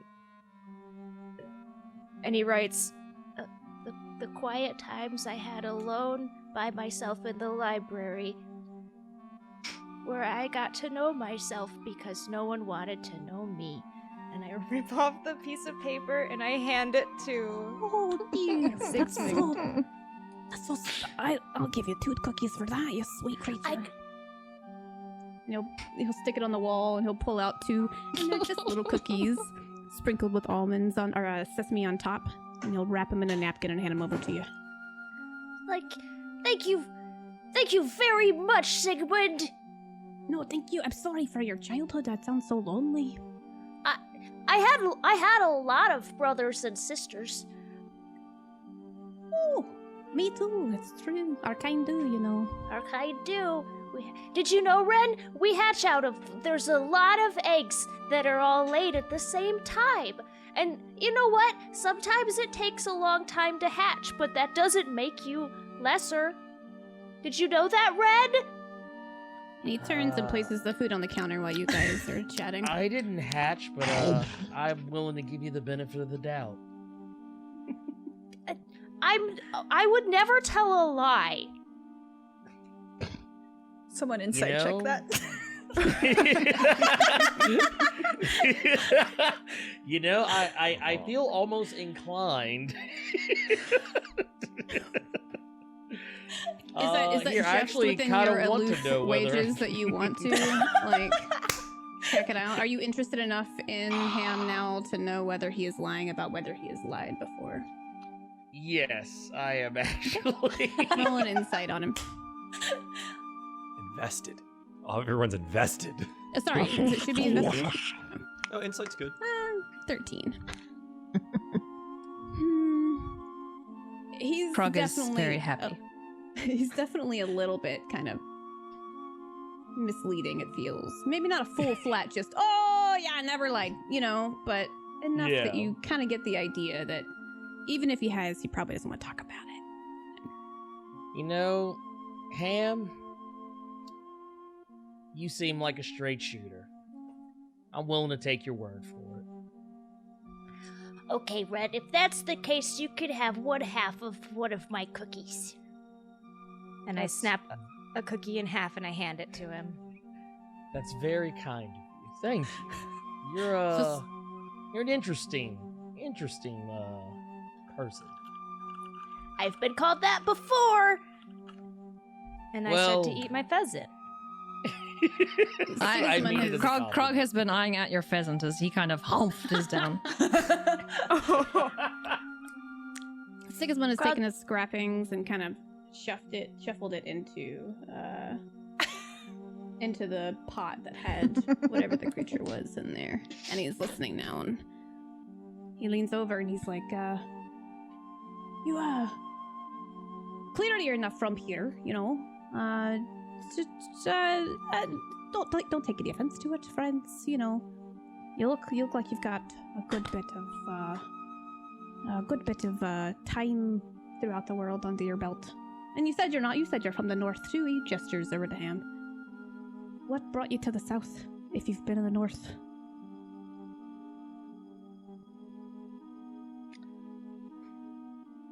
Well, Ren wanted booze, well, so that I came with him. That But there's too. no booze here now, so now what, Ren? I feel like we have to make our way elsewhere because No, I understand. I'm feel sorry, I like don't carry any. You know. Oh, we got led here by that Marley woman. Oh, True. Marley. True. Oh. He Carrying kinda her cart of comfortingly empty baskets. pats his belly. He's like, Marley's great, right? Isn't she? That's the best. She's been Yeah, here guess longer so. than I have. She'll probably, you know, she's kind of burly on the edges, but she's a good woman, you know. She's got One silver's worth, yes. What, did you buy one of her baskets? They're famous, you know. All the farmers around these lands use Marley's baskets. Even her little coin pouches, and he points to his own, like, woven coin pouch on a leather strap. A great product. Huh. So, does she do anything else other than make baskets? He kind of giggles. She gossips a good bit too, but you know, we all do, really. You know. Gossip, you say?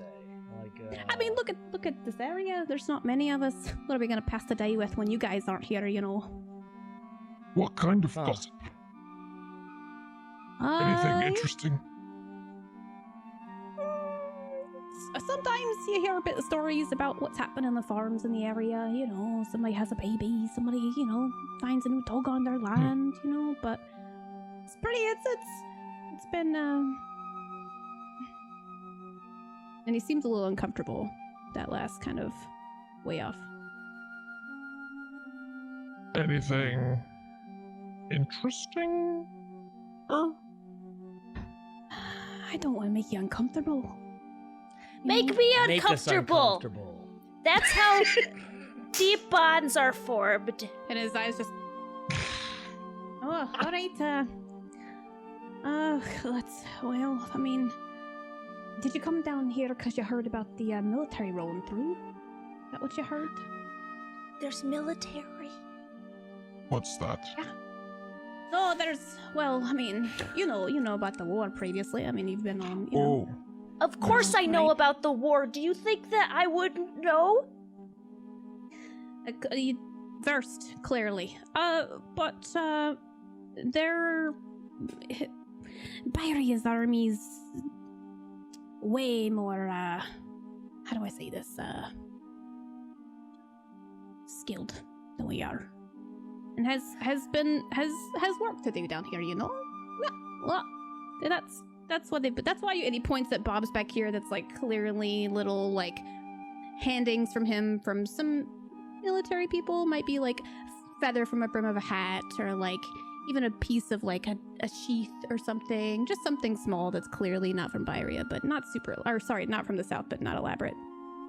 Siggy's scared?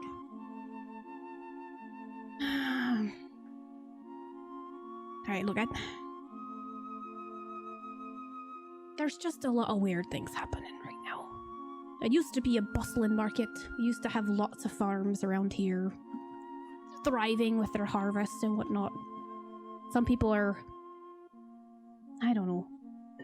I take kindly to you telling me you're from the north, because people from the north are pretty nice to me rolling through, but some people won't. They think they're bringing a right problem to the area, so... The treaty's nice and whatnot between, Guidenald and Byria, but it feels things have changed. And people think the oddest things, I think it's just a bad attitude that's brought it around, but some people think it's worse than that, What? Like magic? Well, I mean, he motions down to his pot. He's like, I mean, we have magic all around us, just little bits here and there. But some people don't think the kindly kind is here right now. So, Marley's the one who told me these stories. She told me just ridiculous things about what the farmers are saying. But I'd call him, fluffs up a little bit. I'd call myself an educated fella, and I don't believe in that. The curses and whatnot, it's always magic's for work, magic's for getting things done. I It's not agree. for Krog, I think we have a reason to go speak to Marley. You can go on ahead, Ren, because I'm also... Hey! Krog! Where did my pheasant go? You ate it. In fact, I did watch you eat it, Ham. Persuasion? Did I eat my pheasant, guys? I don't remember, actually. I think you ate like part of your cookie, but you didn't mention eating your pheasant. I might have mentioned eating my pheasant. Or starting to eat my pheasant. Krog! You start counting the sticks in front of you. Let's go. as Krog kind of shuffles off the table. We'll take our first break there as you guys shuffle away from the food stall. Excellent. Thank you guys for tuning into part 1 of DieFall Presents The Seed of Life. We'll be right back in about 3 to 5 minutes. Go get a drink, a snack, and otherwise. We'll be right back. A lozenge. Welcome back, Wrist exercise. everyone, to DieFall, The Seed of Life, episode 1 of our first event. Yes, we're being limber. We solve an audio issue on the break, so everyone get the nerves out. It's okay. We're good. Deep breaths, breaks good. Everyone's got drinks, snacks, and otherwise. Hopefully you did at home as well. And Leslie, take us back in. All right. So, Our adventurers have left. Maybe not a full belly, but enough that the snacks are holding you over. From Sigismund's stall, and making their way over to Marley's stall, correct? Yeah. No? I know that Ren is Ham leading and the way. Where's Stubbs? Yeah, I was about to ask. Is Stubbs and Nesca heading that way too? I don't know where or- they've had like dinner. Like they've eaten. Like what have we been doing? I don't know. Maybe our paths cross in the Yeah. very empty stall. Sure, yeah, that's Well, fine empty with me. market. Are you interested in buying things at the market, or are you just resting for a minute, or? Stub would want to check out a job board if there's one posted in this particular There is. town to see if there's like monster hunting work. Yeah, on the north wall, so you would have had to come in and look back. There is a kind of small community notice board. Yep. Not big like a town one, but small enough that like a little you'd see at a grocery store in our era, you know. Do you wanted to approach and investigate it, see what's on there? Yeah, I just want to take a look what's on there. Okay. Can Ham spot Stubbs doing this? It depends. Would you 'Cause want to investigate the our board party- too? I Yeah, just you were want to coming link up from with the my buddy. south- No, you're fine. if you left the stall and you were like, actually, Get where's over Stubbs? here, Ham. You would spot him pretty well. Stubbs, you all, bro. Ham comes over. So as Ham, little pat of feet, catch up to Stubbs. Hi. As he's Yeah, at the door. hi. You make some new friends? Saw you Yeah. over in the food stall. I think I made a mistake when I pegged Krog as being a rude asshole. Turns out Krog was actually very kind, and he bought me dinner. He might wow. have eaten a little bit of it, but hey, Stubbs, I got you a present. And I give him the other cookie. Oh. Oh. Well, that's Stubble take a little bite of it. Is it tasty? It's pretty good. It's just kind of a homemade basic cookie, almost like shortbread, but not super sweet. It would have been a long time since Stubbs probably had a homemade cookie, so I think that's pretty good. That's just Wow. That's pretty good. Thank you. Ham, you didn't need to do that. You can give it back if that's true. Well, how about this? He breaks it off in half and hands you half of it back. He's like, You can share it with me now, like, you know what friends do. Oh, okay. Okay. And Ham Oh. does that, and he eats the cookie. Thanks for the cookie. and eat the cookie while I investigate the board in front of me for any monster hunting work. Just, No need for a roll or anything. There's definitely a few pieces of paper that have been pinned or tacked to this board in some way. Most are just handwritten notices about missing farm animals, people trying to sell their farms, people asking for hands and help as they're trying to move from this area, some moving hands and stuff. quick question. How many are moving? How many listings are for moving? There's quite a few, but it's not... There's more than you would think for a farm town, but Okay. most of these families have a lot Are we off of... season? I guess is my question. Are we off season for the farm? So this is like normal or No, it's definitely Okay. been... It's the middle of Uh-huh. what could be a pretty peak harvest season, but people are trying Uh-huh. to move. Okay. Stubb's Um, internalizing. There is one notice that you'll notice to the right that's more fancifully written, and it's essentially directions for military to keep south, like military notice, Batteria, south to Wieldstone, ASAP, be there before 3 days break. No monsters, though, right? No monsters. No. Yeah, it's Okay. been. All right. There's Small definitely town, missing, it doesn't missing happen. creatures and stuff. Like, these people seem like they wouldn't very easily let a few oxen go, but there's notice for stuff like that on this board. Is this the kind Interesting. of board that you can take a paper with you, or is it just posted up to be? You could take I mean, if you can take it from if you want to. It's Oh, it's Ham not like follows the it's got like the rules. little tags on the bottom and stuff. It's definitely Uh-huh. like If you just wanted to take it to ask somebody, sure, but you would be removing the only notice that some of these farm people have on this board. So, Ham's gonna take note of the military activity. What did you say? It's 3 days. It's about 3 days travel to the south. It says Wieldstone. Accompaniment there. And I'm gonna explain to Stubbs how Sigismund was talking about the military being weak in the south.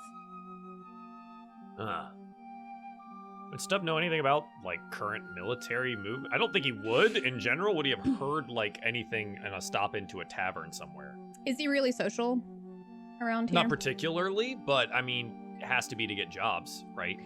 There's been a few towns on your way between, Byrie and here, if you've come all the way from Byrie, or anywhere in between. Just small taverns, small little hole in the wall, not huge taverns like you think of with, elaborate inns or anything.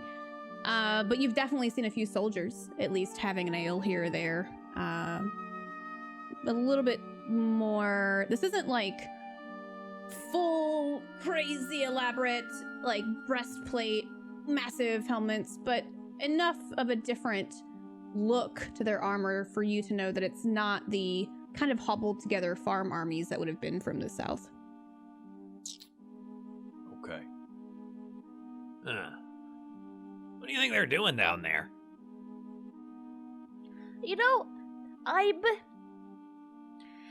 Stubbs, you're somebody who I trust, and so I feel comfortable telling you, I don't know. Well, all right, Ham. You pointed out something to me. I'd like to do you a favor, too. Stubble gestured to each of the ones, like the missing farm animals and to the moving notices. Now, I don't know how much you know about farm towns. I know plenty about farm towns. I've read about them in the Great Library. So you know we're in a peak harvest season? Absolutely, yes. And my favorite vegetable is corn.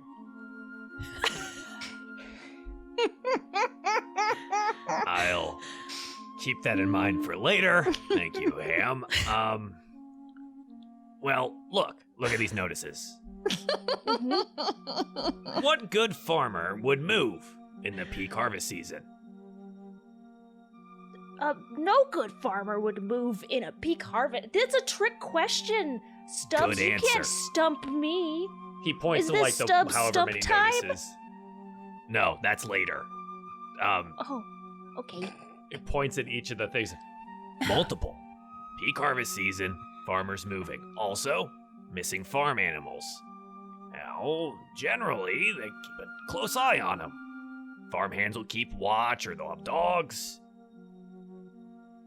It's kind of weird. But there's no notice for any bad things. Well, Sigismund did suggest that perhaps there are evil. Well, he didn't really say evil magics, but the wrong kind of magic in the south being brought from the north. And I feel comfortable telling you this, but I didn't really understand what he meant by that.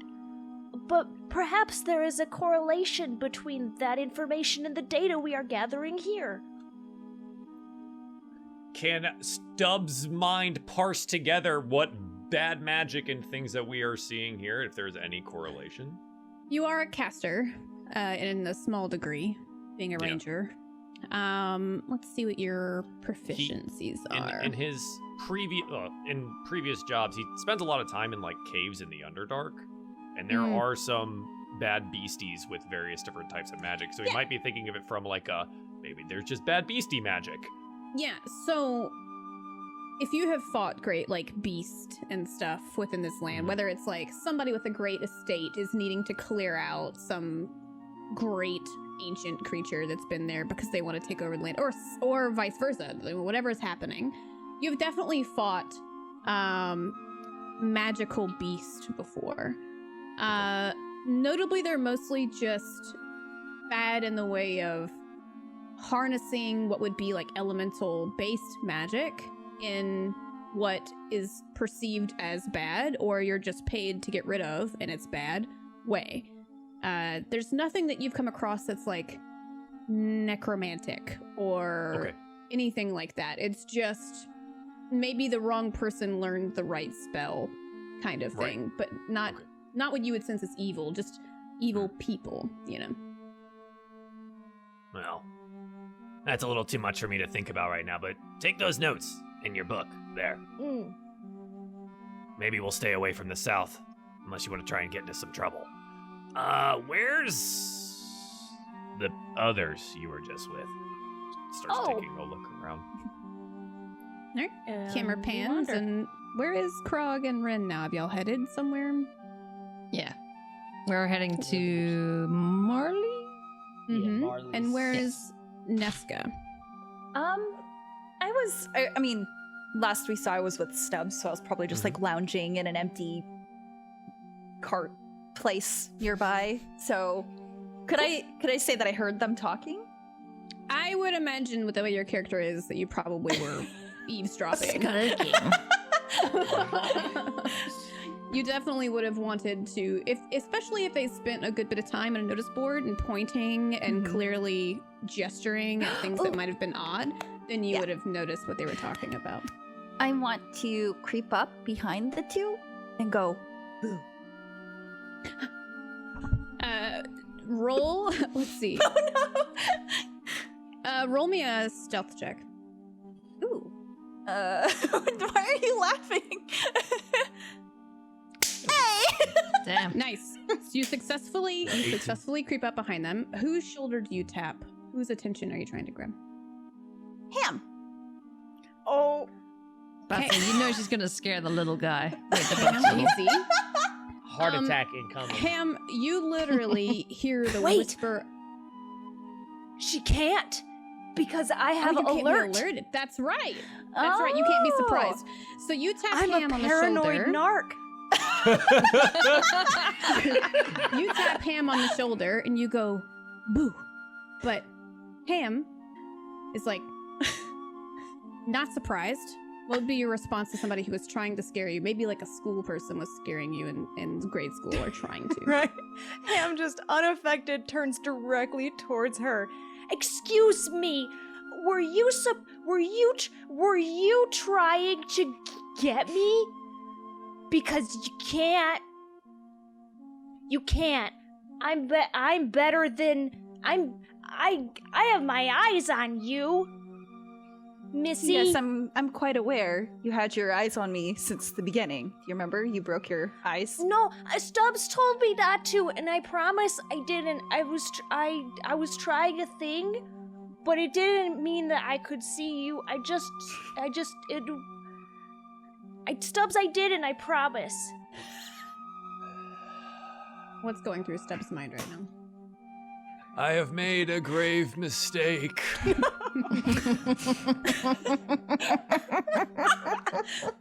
Oh, hey, Nesca. Hey. Just checking to see if there were any jobs. Some of us can't walk up to a vendor and just get things for free. So I don't know what you're talking about. Right. It looks like there's maybe some weird stuff going on in this town, so my advice, I don't know you, but I think maybe best be going pretty soon. Should we catch up to the others? Others. Oh, the Ham's friends. the like really big ones. Like the the big ones. Wow, they are big. Yeah, okay. Probably. Ham, did you know where they went? It's not hard to miss as you scan your. If you scan, That's what I say. there's Not a lot of people in the. No, I'm just letting you know. If you ask him why you're Where are close, it's clearly the small market. You guys are pretty much the only ones here. Okay. Use your And eyes. we are the biggest, Stubbs. beefiest boys in town. Yeah, I see two giant gentlemen. Are you guys gonna decide to mingle with them? Go back over there? Yeah, I think Why so. not? Stubb, Yeah. Stubb has internalized what he saw on the job board as unusual. Okay. What if Rin and Krog are already at Marley's stall? How are you approaching this situation? Marley is sitting there, huge knuckled fingers from weaving for years, kind of humped over a little bit, weaving.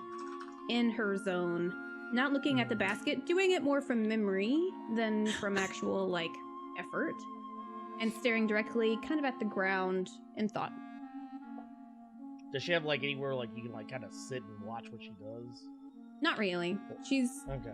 It's her stool, kind of a table in front, a few piles of baskets, and on the table are smaller ones, like the one that, well, you wouldn't have seen it, but the one that Sigismund had described. Well, no, you did see it. You were at the stall. Sigismund had described with the leather pouch and little pie. Can we just appreciate your cat in 2 seconds? Just peeping He in said, there. he That's said, awesome. what up? So Stealth cute. check success.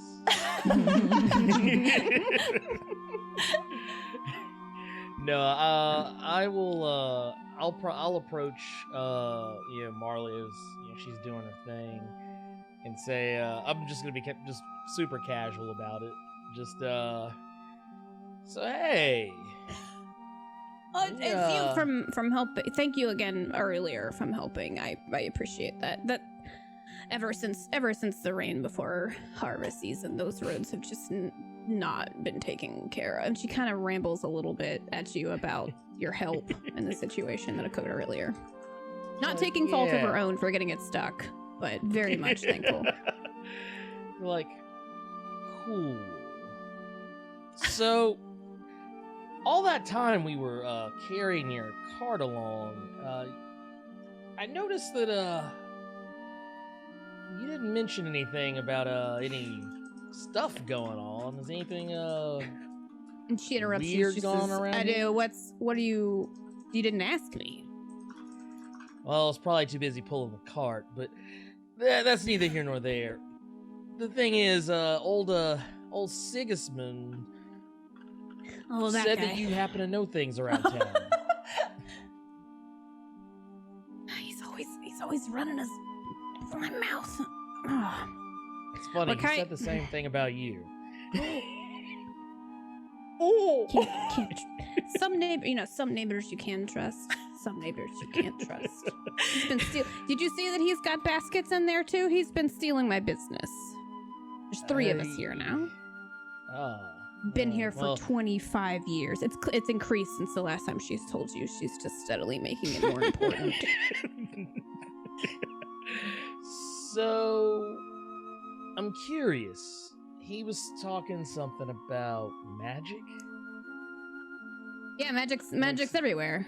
Like, Yeah. and you the would bad know kind. this, by the way, and if you've been here long enough, and I think the whole party will know this and take note. Magic is very prevalent in this land, but it's more of a working level of magic. It's not. There's not a lot of elaboracy to it. There's people aren't just magicians and whatnot. It's just if they need something, they've gone to bigger markets and purchased it. I.e., like if you need a helping hand, if you need an enchantment, if you need a health scroll, if you need this and that, they've gone to purchase it from people who have had it. So at your remark, she's like, magic. Yeah. What? Well, I think he meant something more along the lines of the dangerous sort. Are you talking about his little elemental he's got in there? It's not dangerous at all, fat little thing. Just lights his fires. Must be I easy. am as offended a for this vibe. NPC. Yeah. Oh my god. Well, I mean, more of a portly elemental, but still. You can call it what he is. He's a rotund little, like, extra fat off the pheasant eating guy. I've seen him.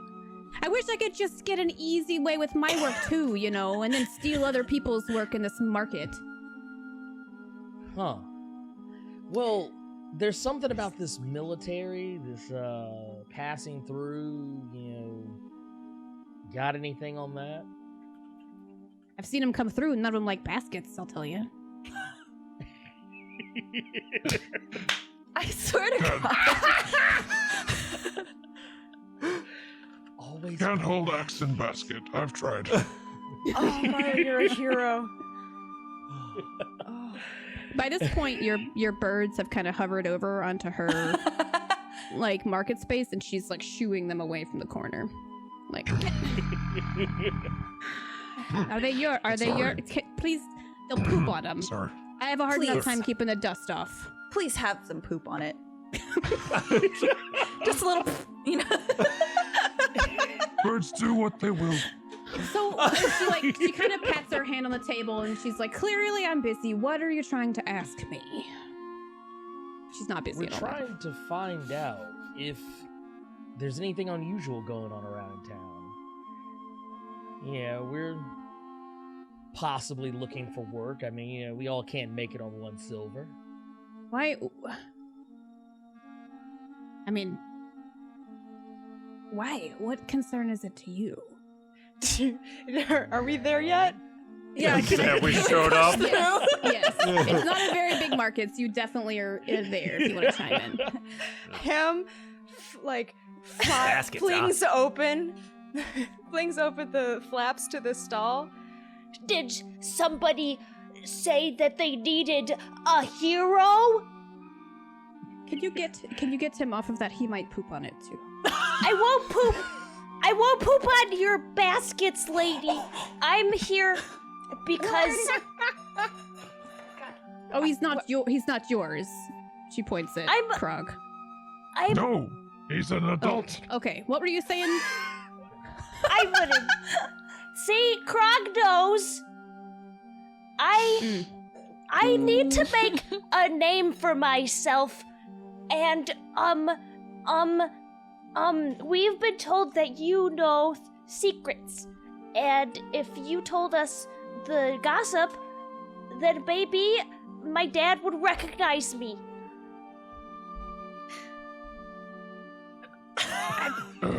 Ham, that was a little much, Ham. You might want to have left that last part off. She looks over at Ren and she goes, "Is Sigismund back to selling the drink again?" I wish. I haven't had enough to deal with all this today. Thank God. Okay. So let me get this straight. Sigismund told you, and I assume you too, she points at Ham, that I know something about something? He said you know things. Don't you want us to be able to afford more baskets from you? I mean, if you want to buy one, I might have information about something. Is that all it's gonna take? And Ham pours out too much money.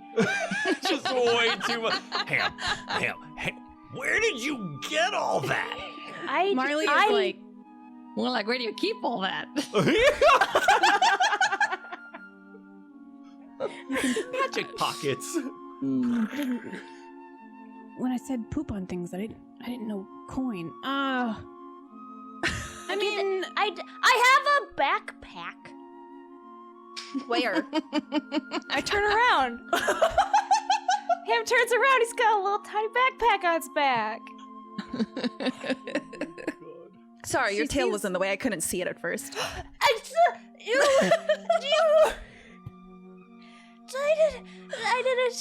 didn't tell you that to. Please, please don't talk about my tail. It's okay, Ham. I Please. don't think anybody saw it. Thank you. so you guys Ren. are all together. It's attached to him, though. What? Krog is confused. Like, I just He heard nudged himself in Krog. confusion. Ham's just got a pile of money in front of him, and he's got his hands behind his back, flattening his tail against his butt. At this point, Marley is a void of talking to anybody else except for this tiny muggle who's got money now. That's her prime interest. And she's looking at Ham and she's like, which one do you want? I would like one that would fit in my backpack. Okay. These smaller one, they have a nice lining to them. They're 10 silver. They're worth about, enough information I could tell you about the military, maybe. Oh, I would like to know about that. Yes, please. And I hand over 10 silver. Just pick it up off the ground, you count out 10 while it's just all still on the ground. Yeah, on my knees. 1, 2, 3, 4. And you do that thing where you like have a pile of coins and just go 1, 2, 3, 4, 5 and scoop it up, and then I leave the rest of the money on the ground and I like wander over. People at grocery stores must hate being behind you at line. Exact change only, please. She hands you the bag or pouch with a strap kind of thing. And she says, I mean, military's head south of here. Wieldstone's got its own problems, I guess. We don't... I know that already. Could you give me some new information?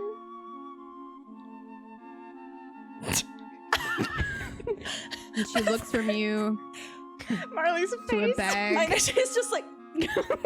and then looks back at you. When you said you had secrets, Marley. I don't know your name. I'm sorry.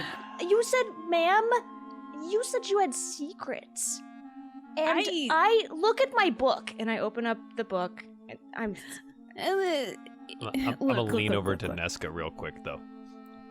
You think you could do that thing you did with the other one and just, like, get us past this point? Because, bless him, Ham is trying his best. Clearly, he is an adult. But I think our little friend might need some help. What's in it for me? Hopeful. I don't know. Do you need money, a job, or... yeah, I don't really have much. You have your matcha. Rude. I'm just kidding. No, I'm not gonna take it. I'm saying that, not Krog. Yeah. No, That's- you keep it. All right, this is entertaining. I'll do it for the entertainment. Oh, that's way easier for me. Thanks. Marley's not I paying owe attention you to one. your conversation. She's Yeah, the still little kind of sidebar. trying to coerce Ham into buying other bag for information. This is gonna end badly though, because even though my character doesn't know, but Marley doesn't take kindly to intimidation. I don't know either. All I saw was magic at the last stall. Stubbs, you and were I'm like, told. No, you were Yeah, told Stubbs, that. You were Totally directly told not to try to manipulate So Marley. I'm just gonna go in and I'm gonna. It's gonna be a fireball. Stubbs forgot. So, First combat of the game with the shot. Nesca, you approach the stall? Wait, so did I hear everything that Stubbs and Ham said at the what's it called, bulletin board? Yeah. Yeah. Or they conveyed it to you. Okay. And then what has Marley told us so far? Basically, like the same thing. Since you've approached, Marley's implied that, you know, first of all, she doesn't like Sigismund's. Secondly, there's not enough money to be spread around to be made, so she's very defensive. And thirdly, she might have information, but... Ooh, I got it. Okay. Marley, I know you're not a big fan of Sigismund. Wait, how do you know my name? Who told? Oh, I don't. Lady, listen. You can explain if you want to. Well, wait, you were you didn't. guys That's not right, you saying didn't. Marley? Yeah, were you guys not saying her name? I made a Krog. mistake. I didn't think say- I said me and Krog You s- better. Yeah. Okay, Yeah, we so know I the didn't. name. Okay. Okay, I won't address her by name then. I'll just say, Lady. I've heard her say that she doesn't like Sigismund, right? Okay. Yeah. Since you're not a big fan of him and you mentioned that he took 3 baskets from you, I'd be willing to sneak those back to you if you give us some information. And could I roll persuasion? You can try to persuade her. Sure. Okay. Casual 18. 18? She looks at you. And do you still have your, like, the slammer? Yeah. Okay. She looks at you and she's like, huh. This is, I'm not a fan of stealing, but you could get something from him and bring it back to me. That'd be good. I don't need my baskets. Clearly I have enough. But maybe that little nice fire elemental, yes. Oh, okay. I lean over to Stubbs and I say, how badly do you want this again? That's gonna be hard. Yeah, okay. I'll pay for the information if it stops us from stealing. Oh god, the narc is here. Yeah. Yeah, now we're learning that's a narc. Marley clears her throat and do she's you like, want us to steal his baby? Look, all I'm gonna say is money will pay your way through anywhere here at the farmers markets nowadays. We're not making enough of it. And secondly, I don't like the guy. I don't want to start a fight with him, but if you're offering to give me something without being pinned on me...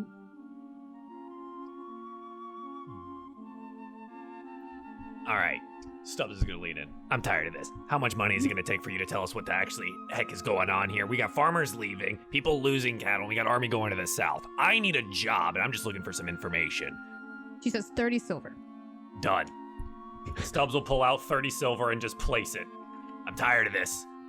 Oh, She like scoops it over. She's like, all right. Number one, Oh, the army is pick in the up south. yours there. No. The army is in the south. You'll notice that quickly if you keep going that way. And if you're really looking for work, I mean, you can go and ask them. I don't know if they're recruiting anymore, really. They brought enough of their type down here. But This really better be 30 their silver type? worth. other than that, What does their type mean? they're from the north. We did fine without them before the war. I didn't know if they were like half horse or something. No, I mean, that would be very weird. Other than that, you might could ask a few farm people around here for help. You've seen the notices on the board, right? You said, sir. Yeah. Yeah, you've seen that. Okay. Yeah. I'm waiting for more than what I've already read. Just don't interrupt. That was my problem. And Ham goes and just picks up all of Ham's money that was on the ground. She leans over and she's like, all right, look, just to get you away from my stall, there's this rumor about... This is gonna sound really stupid, okay? Just bear with me. A witch, supposedly. All the farms that are losing their oxen and losing their animals are along the forest edge. And those are the ones whose harvest has died first. And all these people who are small-minded around here, little farmers, The harvest died. They've been saying there's a witch that started it. Realistically, I think they're just mad that the military came through and has been potentially overusing a lot of what we've been making only for a smaller population previously, if you know what I mean. But that's what I've heard. I would like for Stubbs to delve into his ranger mind. Sure. For any previous instances of witches or hags or anything like this that he could potentially pull out and be like, this fits the bill or nah. You haven't fought anything that would be like a witch or a hag. Okay. But you guys are very aware that there are certain types of people who have moved away from society after the war has ended. Whatever they agree with, for whatever reason, or whatever they don't agree with, they're taking what they can and trying to make their own home so they don't have to get involved with this treaty and this alliance. And there's definitely been rumor of people living in the wood, but not to this degree.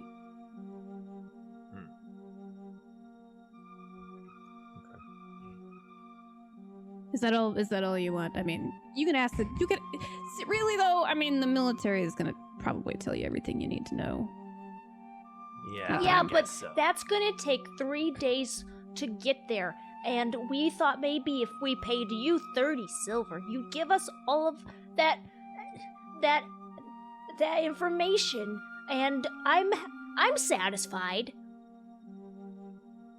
That wasn't your 30 silver, but that's, you know what? It's fine. Look, if it gets you away from my stall, there's a family south of here I know who has been hit hardest. Last name Graham. You'll find them about halfway on that journey to Wieldstone. Whether you decide to stop and help them, or just go straight to Wieldstone, where the military is, that's up to you. I don't know. I'm here, like, your bird has already pooped in my tent twice, so I gotta clean that. Good bird. Okay. Can you tell it to stop So- whistling, please? No. Okay. I mean, yeah, Stubbs out the money, and he's like, fine. Was it Graham or Grim for the name? Graham. Graham. Yeah. Graham. Make sure I take notes. Okay. All right, and if you Okay. guys aren't buying a basketing, you know. Well, I mean, I am I'll not take buying one. a bored by this basket. entire interaction. He's just like happily tooting his flute. Oh. Oh. Ham's tail just ping goes up. He's just, not like that. Not like that. I love it. Have you ever felt the motivation to dance? Tingles. Ah. You got Yeah, the tingles in your tingles. jingles. Mm-hmm. We established up front, Ham does not have genitalia. Don't worry about it. True. Okay. I think Stubbs. Yeah, Stubbs good. He's gonna exit the tent. At least he's got a name. Same. What time of So day now- is it? You Why? approached at about noon, which is probably why Krog's stomach was grumbling. And now it's not been very long. I mean, maybe an hour or two, like maybe 2.5 hours. So you're mid-afternoon. Still, there's nowhere to. I mean, you've seen all of the market you can see. There's not an inn. There's not somewhere to stay. But now you do know that about halfway between here and Wieldstone, there's a potential farm that might need your help. So that'd be like, what, a day and a half's travel? That's not too bad. Okay. Well, Riley's As everyone now gets out of the impatiently tent. Yeah. Is everyone outside the tent? Is Yes. everyone Yeah. outside the Yeah. tent now? Okay. Yeah. all right. Well, this is kind of my thing. This whole like witch thing. If there is one and we figure it out, if I figure it out, there's always money involved. Sometimes helping farmers doesn't really pay a whole lot, but you know, it tends to lead to better things, hopefully.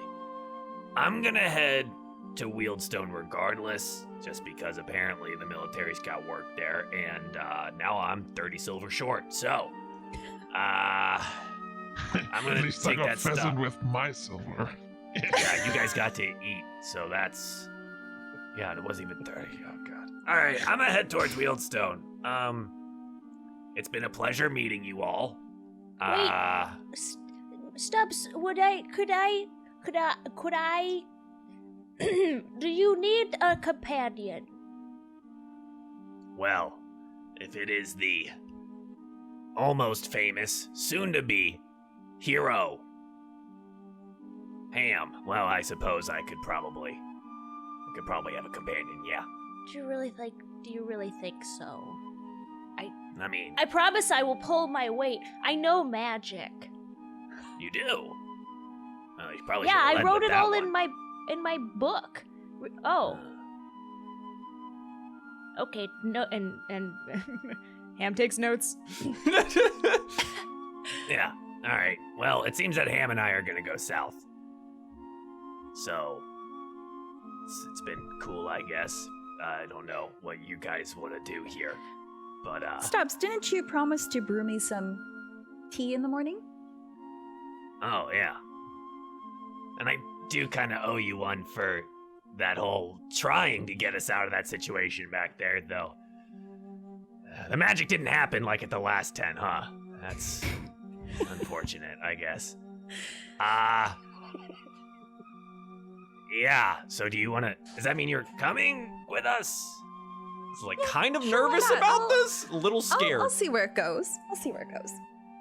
Well, south Me. for a day and a half at least, Yes, and then we'll yes, see where that Stubbs, takes yes. us. Yeah. Okay. Krog, down Yes. here. I know the bird's pretty, but like down here, Oh. Krog. Hi.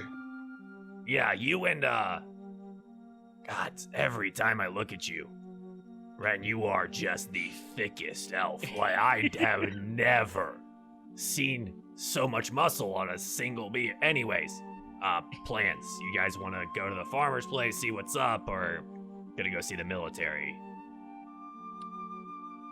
Ren? I'm down. I mean, You hey, did- be taken You around did get here. told that there was potential booze at Wieldstone as opposed to here, so That I'm in. Let's go. Then Krog follows! Yay! All right. I'm happy you're coming, Krog. Me too. Thank you. Oh, and Ham, Krog? your tail. Okay. Just give me a sec. Your tail is special. Like the fourth clover on a four-leaf clover, the fourth leaf. Don't think it's a bad thing. Krog, four-leaf clovers are a abnormality in a normally healthy ecosystem, I'll have you know. There's nothing intrinsically lucky about a four-leaf clover. The only times that you'll find them are around areas that have been defiled. But are you guys still, having a this big word. discussion as I you're think we're moving? gonna start walking while this is Yes. happening. Everyone's agreed to this, so but still, people find it lucky. And that gives them hope. So, don't look at your Krog's feeling- tail like a three-leaf clover. Got a lot of Yes, really deep. that's all. Noted. Write that in your book. Ham, like, bitterly does. Just Write that angry, down. like. So, Try it too. you guys head south, right? yeah, I guess so. Yeah. There's not much on the road. Frankly, the further south of you guys have gotten, the more rural it's gotten as well. The road used to be lined with fences. It did have torches along the way, etc. But as you've gotten south and closer to Hogsfeet Market, and now even further south of that, the road itself has even become mostly dirt, some cobble. That's about it. And it's more of like almost like a nature overridden kind of trail to the south. The highway's not very traveled, but you still have seen people heading north. There's still people on their way with baggages and carts. What's the wildlife situation like? Less or more as we go south? You can hear more. There's enough people that nothing's really like approaching the road or anything. Mhm. But Can you can tell. Oh, go, finish. I'm sorry. I was gonna say you can tell though that as you've traveled south, you've kind of been immersed in the farmlands, but you can see the mountains that have now crusted over the hill previously, getting closer. You can see where the actual thicket, the forest that has been mentioned, is like lining way off in the distance behind fields, and you can see a clear definement of where crops have been dying. Where even like farm equipment off in the distance has been stopped mid-field. There's just nothing there. Are we close enough to like, see it up front, like, Like touch reach it, down and or touch is it it? too far away? It's pretty far away, and most of these Okay. farms are located off the road, and they do Okay. have kind of cobbled together fencing. A lot of them not. They very much aren't feeling very approachable, is what I would say. It's like Okay. some of them have like locks on their own gates. Clearly, they've might have been more open for people being on their land before, but it seems like more recently there's half-made barbed wire even along forces or on fences. People are getting a little defensive about their property. And if Ham were to theoretically constantly accost the people who are moving with questions about why, Would they just Sure. kind of confirm what we already know? Some are commoners. Some are not interested in the time it's going to take to talk to you, so they've Right. ignored and shuffled. You're not a huge presence as much as you would probably love No to ham be. knows. There's definitely been kids who have like approached you, like there was before. These are families that are moving. You seem about their size, so they've definitely had kids approach you. And if you've asked them, you know, kids are fantastical, and they've been like, "Oh, avoid, not, just stay away from the witch," you know, or like, just. But that's the way kids are, you know. So whether your logic mind takes that for factual information or as a kid would be, it's up to you. Okay.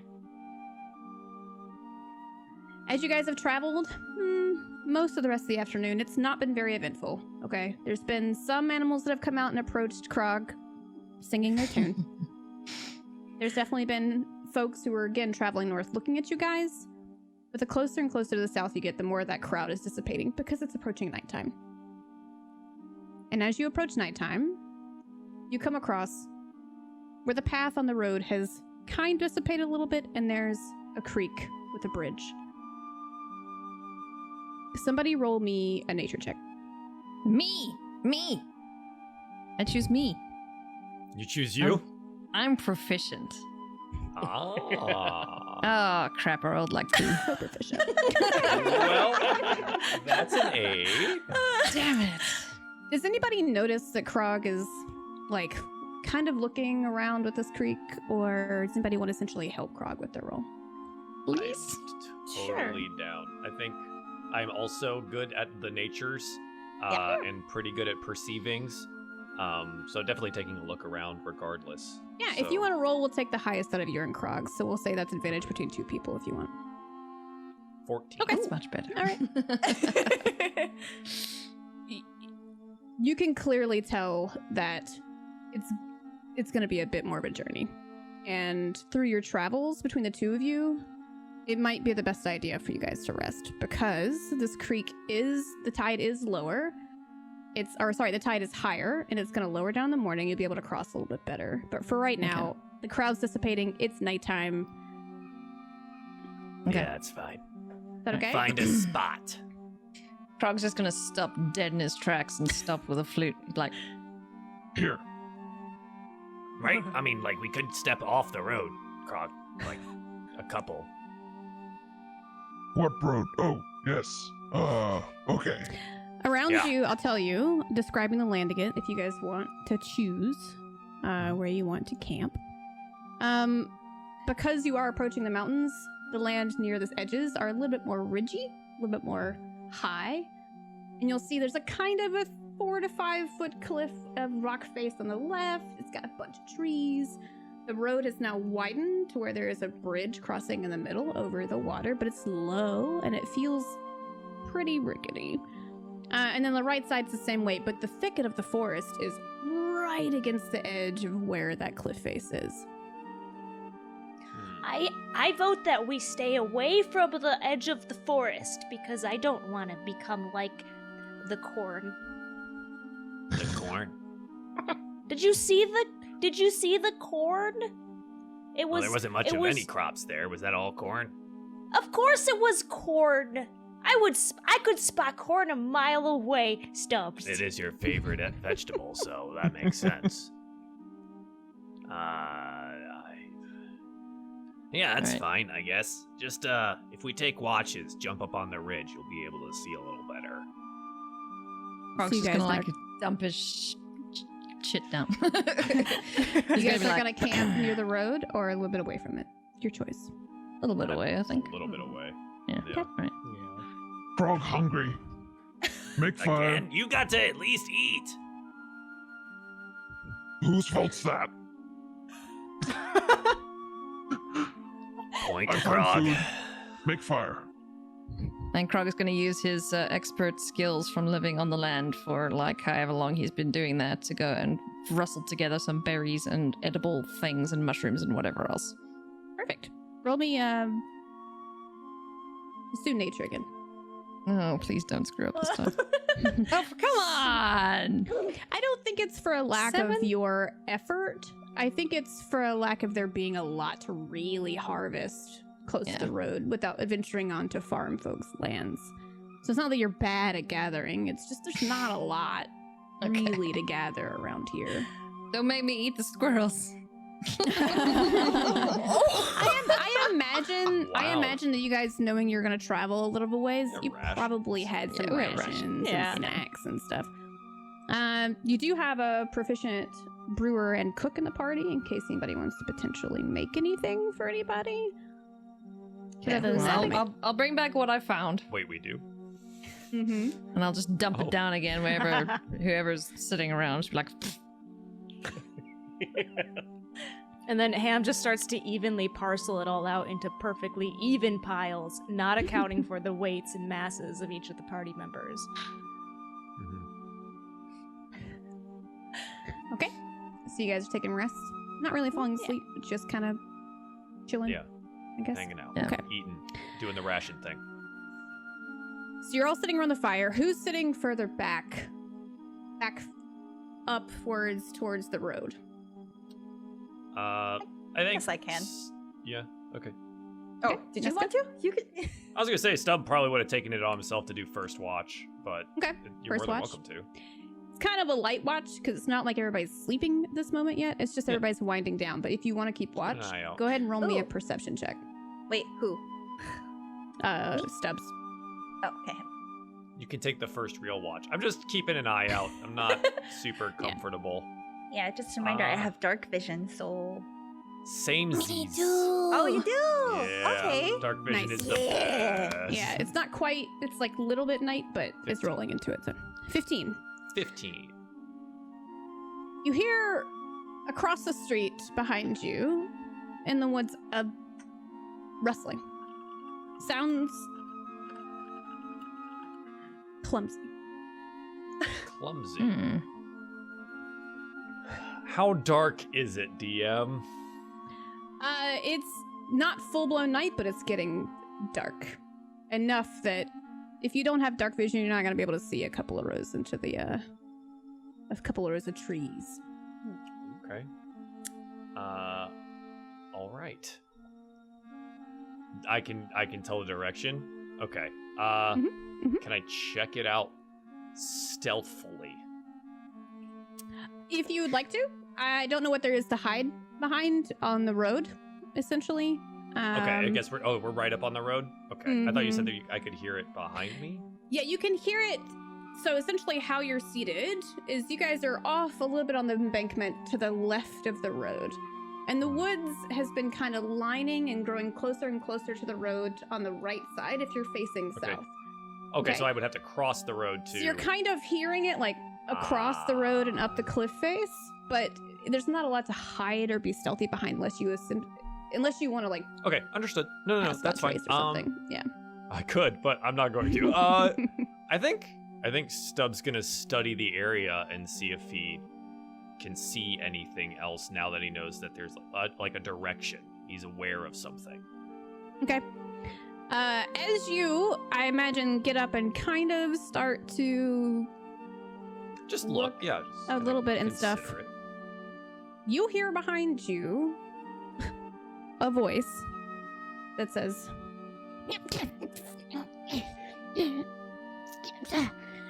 and behind you, a tiny kinku peels himself between the bushes, and he holds up his little tiny short bow at you, and he says, "Where did you come from?" "Money now." Oh, you just been held up. I have. Oh, poor Stubbs. Oh, hang on there. Poor Stubbs. Hang on there. I love that voice. Of course. I will give you my coin purse. I say extra loudly. I'm not that far away from the camp. Can we hear him? That's a brave little kinku. You guys can definitely hear him. I mean, you've probably heard the kinku shout as well. And he's just motioning with his little short bow at you, like. But does he have like an arrow knocked? He's just got a bow in his hand. He's just got a bow in his hand. Stubbs! No, Ham, I'm paying a fine young Kenku unwillingly. Unwillingly? Yeah, Can I yep. sneak up behind the Kinku? At this point, because it's dark enough, since you were close to the campfire, and it's kind of an empty road. I cast Acid Arrow. Oh my god. Oh my god. Straight out the gate. Oh my god. Okay, so casting acid arrow at him, solid. So I meant to like click on the information and then I clicked on the wrong thing. But Oh it's god, I fine. thought you actually were doing it. No, I'm actually doing it. Okay, so your first roll of 25 definitely hits this little tiny baby Kinku. Go ahead and hit acid arrow, the words, and show me your damage from that. Oh my god. It's a baby. Oh. I'm conflicted. Did I do it? Do you know how to do How that? In the actual chat, where it says 25, 90 feet Oh, acid cast at arrow, what level? click. No, just click your acid arrow word in the chat. Stubbs got held. Hold on, I'm still level for processing the fact that Stubbs got held up by a baby. Yeah. I don't know how my passive perception of 16 didn't pick up on that. You were gonna Very it's distracted. essentially, whoever walks on the road close enough, he was jumping. So Okay, that's not bad. That's okay. That won't kill a baby. as soon as God. it hits him, Baby's dead. you hear him go, Ah, whoa, whoa, whoa! and then he falls over, and he's kind of singeing with this acid on his clothes. And he's batting at it, and he's Short sword out at this And he tiny little falls. Kenku's throat. He falls unconscious because that's definitely an unconscious Shit. feeling, this little guy. And I need you guys to roll initiative Oh my as god. a. You pissed off mama. I'm going to describe Oh, this no. to you. This sword, literally, a sword comes out of the woods. It is coated in shadow. It is covered in this purple fluid shape, and it has an eyeball right in the middle of the hilt, looking directly at you. Whoa.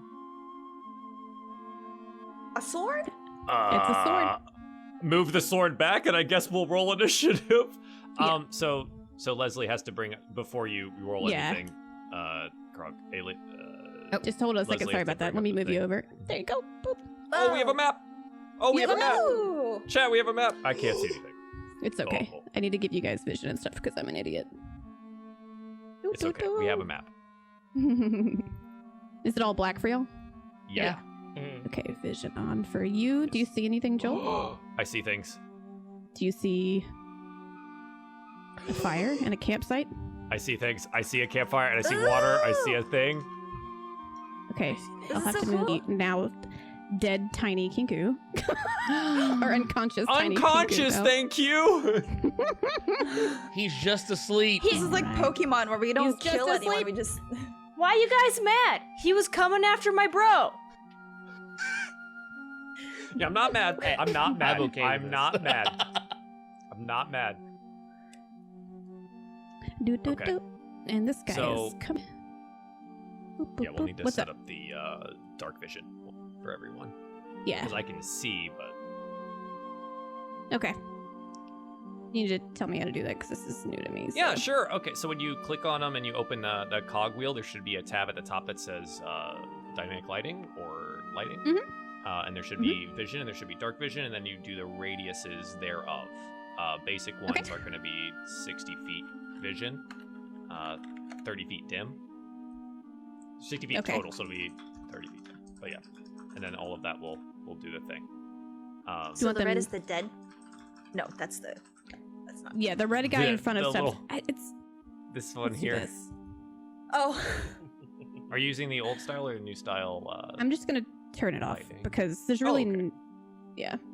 Other than the Okay. campfire that's over here. We'll do it next time. That's the only thing that's really emitting light. I should have learned this beforehand, but I had a lot. So Mm-hmm. okay.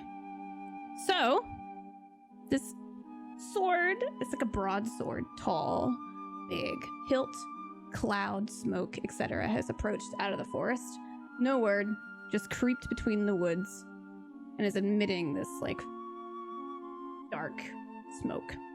And You guys want to roll initiative, or do you want to do anything else, Joel? Welcome to my learning so experience. You gotta click the initiative button Oh, so yeah, the that's tracker right. turns on. And then so for us guys, make sure you click your token first, and then on your character sheet you roll the initiative, and it will auto-populate for you. It's not working for me. You gotta click your token? or not? Mm-hmm. I clicked it, but it's... So you have the measurement tool on? So on the top left, go reselect the pointer. Oh, okay. Yeah.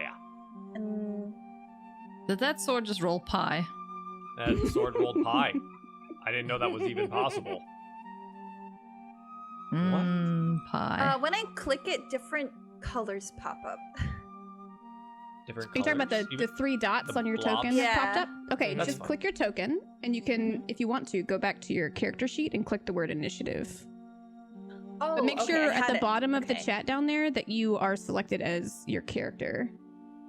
And the little drop down menu underneath where you would input text to down Okay, So, like, here. as. I feel so bad. I'm so sorry, but where is You're fine. initiative on the character sheet? Because I have it pulled up. Like but- middle Next to top armor on your class. core section. Dead center top. Dead And I have a Should be quick just question above your about hit spell points. slots. Where do I mark down my spell slots? Oh, there it is. You'll see them. There's like a number Okay, where it says your got it. level of your spell, Yep, and then yeah, 2 nice. fill-in blanks right there. And your Oh, spell great. side of your sheet. Thanks, Stub. Okay. Stop Nice. flying.